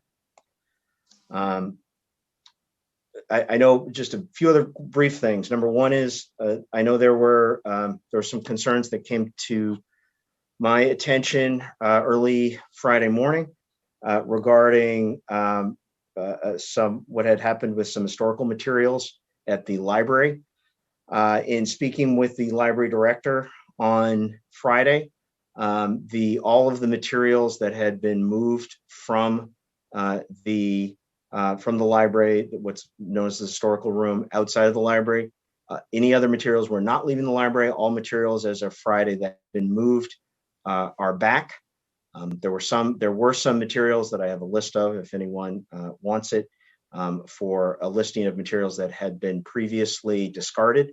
I went through with the library director that in my opinion, the right way to proceed is to have a vote before anything is moved and anything from the status quo occurs, that the Board of Library Trustees to vote and sets a policy directive as to what it intends to do with that historical room, and that further the appointed historical commission also take a vote on its intentions with those materials in that room. So status quo at the moment until there's some policy direction from those two boards.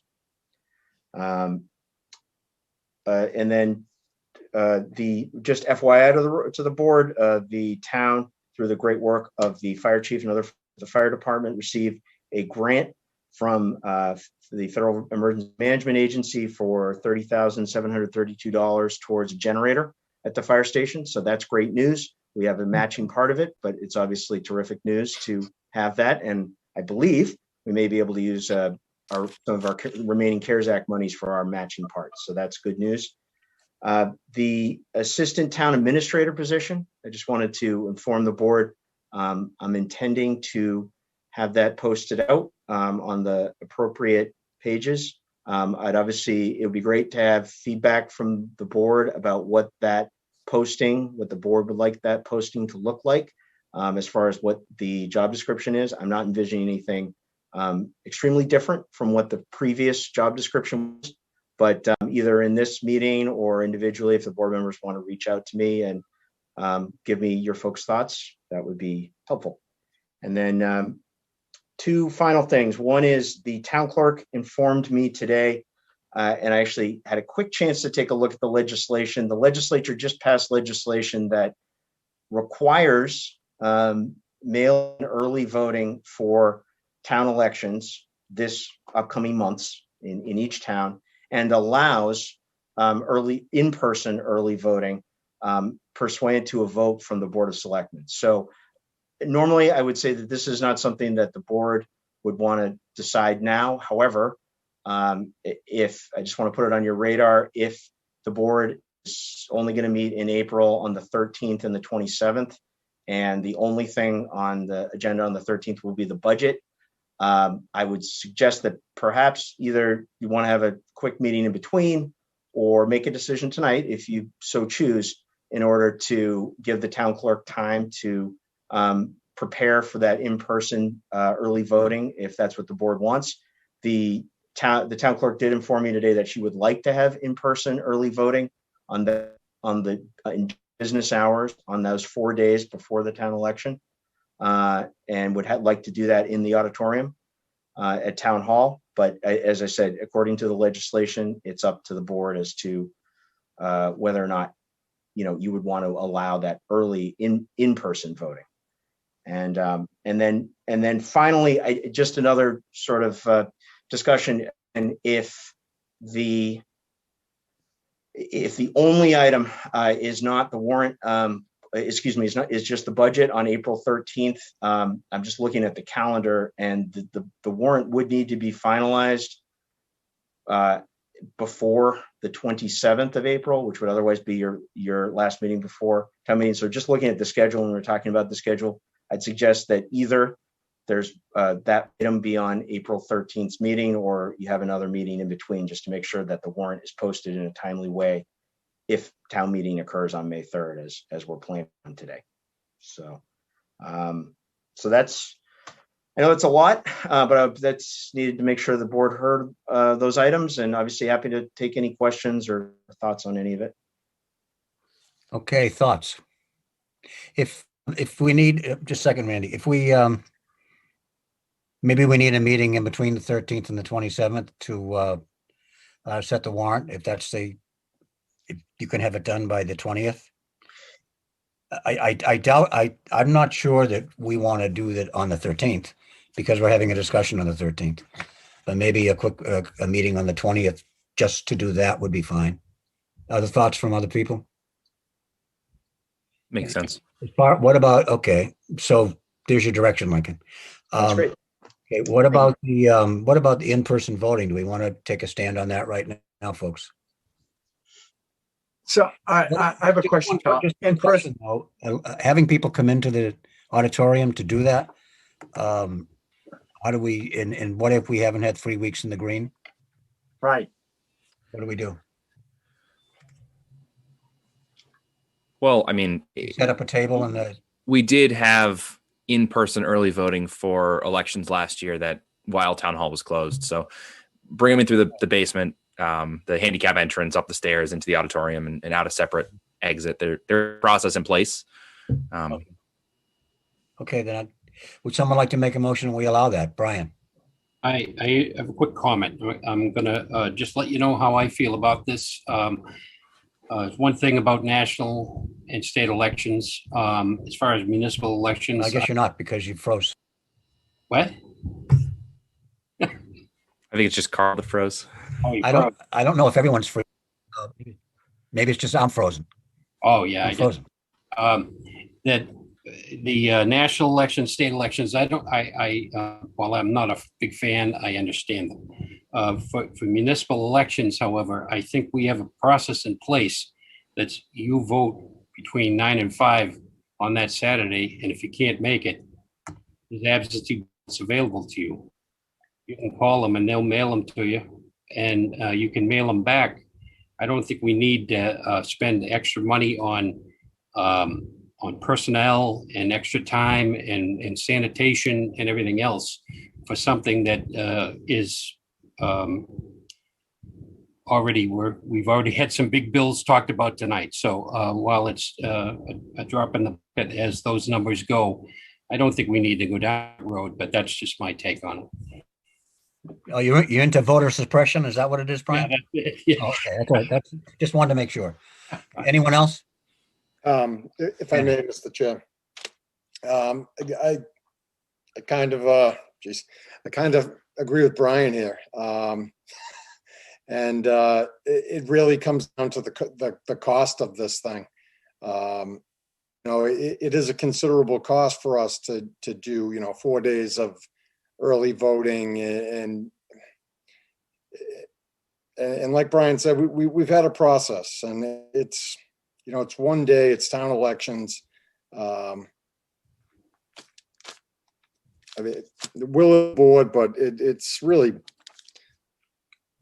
if you look at typical voting for this town, we really, we're going to spend off a lot of money for, incur a pretty big cost for, if it's a typical election or not a huge turnout, so.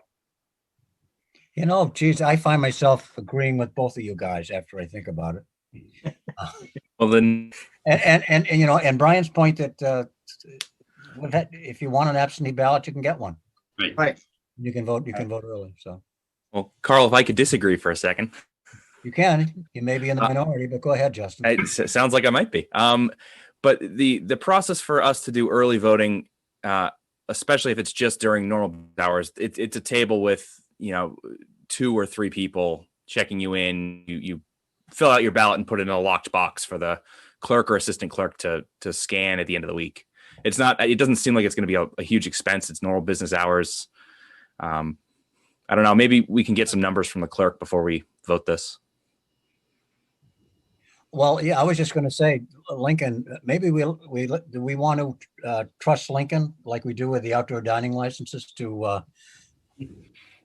work closely with the town clerk and keep the cost to the minimum if we want to do this? Otherwise, I'm going along with Randy and Brian, and I suspect Dan, to just keep it the way it was and allow them to absentee ballots. Yeah, I agree. I always think that if it's not broke, don't break it. Well, there's another thing called encouraging voting, Brian, that we need to be. But that would be up to the candidates. Well, Lincoln, what do you think? yeah, so I did ask, again, the town clerk brought this up to me today. I did ask her for some estimates on cost. I don't have those yet. Since you're asking what I think, Yeah. I guess I think as much as I think encouraging voting is really important. I do think I believe from what the studies I've seen is that while early voting by mail is encouraging for voter turnout, that early voting in person may not necessarily really be reaching any or very many at all voters who would not already be voting in some other way. And so for the cost, I think it's very preliminary because we just experienced it in the state just last year in such an expanded way. From the preliminary things that I've seen, it would indicate that the early voting by mail is what encourages voter turnout, not necessarily the early voting in person. So if that's the goal, then I think the evidence. Yeah. I've been convinced to leave it the way it is. Justin, do you want to be a pain in the neck, or do you want to go along with the wisdom of Lincoln?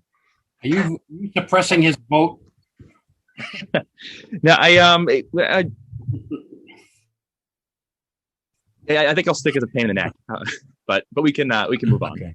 Okay. So anyway, I guess it's pretty clear, Lincoln, that you can have a conversation with the town clerk and say, encourage mail-in voting.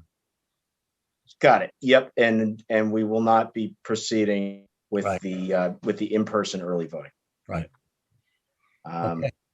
Okay. You're still on, Lincoln. Yes. So actually, one last thing, unrelated to the budget or the warrant. There had been several complaints regarding dog waste in the town park. So I have received some appropriate ticket books from the chief of police and will be working this week with the animal control officer and the assistant control officer to make sure that we get some more enforcement over there. So just FYI. Sort of like a poop patrol, huh? The poop patrol. That's right. The animal waste patrol. So regarding the budget, I think we've probably maybe beaten that to death this evening, but happy to take any further questions on that. On the warrant, I apologize. Didn't get the warrant earlier. You have it now. I'm happy to run through some of the items now. If you'd like, the hour's getting late, but I'll leave it up to the board, obviously, what your desire is. I'd be perfectly comfortable with taking some time with it myself, and then if I have any questions, to reach out to you and talk to you about it. As far as the assistant town administrator thing, maybe if you could send us a copy of what you think the advertisement would look like, what the job duties are, that might make it easier for us to respond back to you with any comments. Sounds great. And just FYI, I realized after I sent it out, I did accidentally leave off the 2 initiative petition articles regarding the banning of plastic bags by businesses in town, the use of plastic bags by businesses in town, and the banning of polystyrene containers by businesses in town. So on your next version of the warrant, those will be on there. Those received the appropriate number of signatures and were certified by the clerk. I just accidentally left them off of your copy today. Okay, great. Does anyone else have anything they want to talk about before we go into executive session? Quick question on those initiatives. If they pass, would we have to change bylaws, add them to bylaws? We would. That would be a bylaw change. Both of them would be bylaw changes, correct? Okay, then.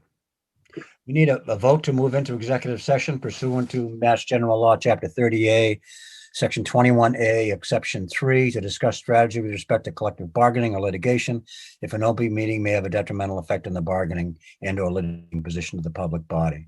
And what we're going to be talking about is strategy regarding collective bargaining with the town's 5 bargaining units.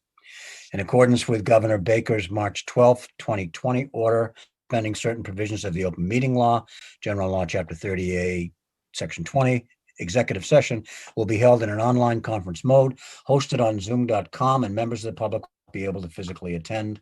No broadcast of the executive session will be made. Is there a motion? I'll make a motion, Dan. There a second? Okay, Justin, Yes. Brian, Yes. Randy, Yes. Dan, Yes. and I'll vote yes too. And we'll go into executive session.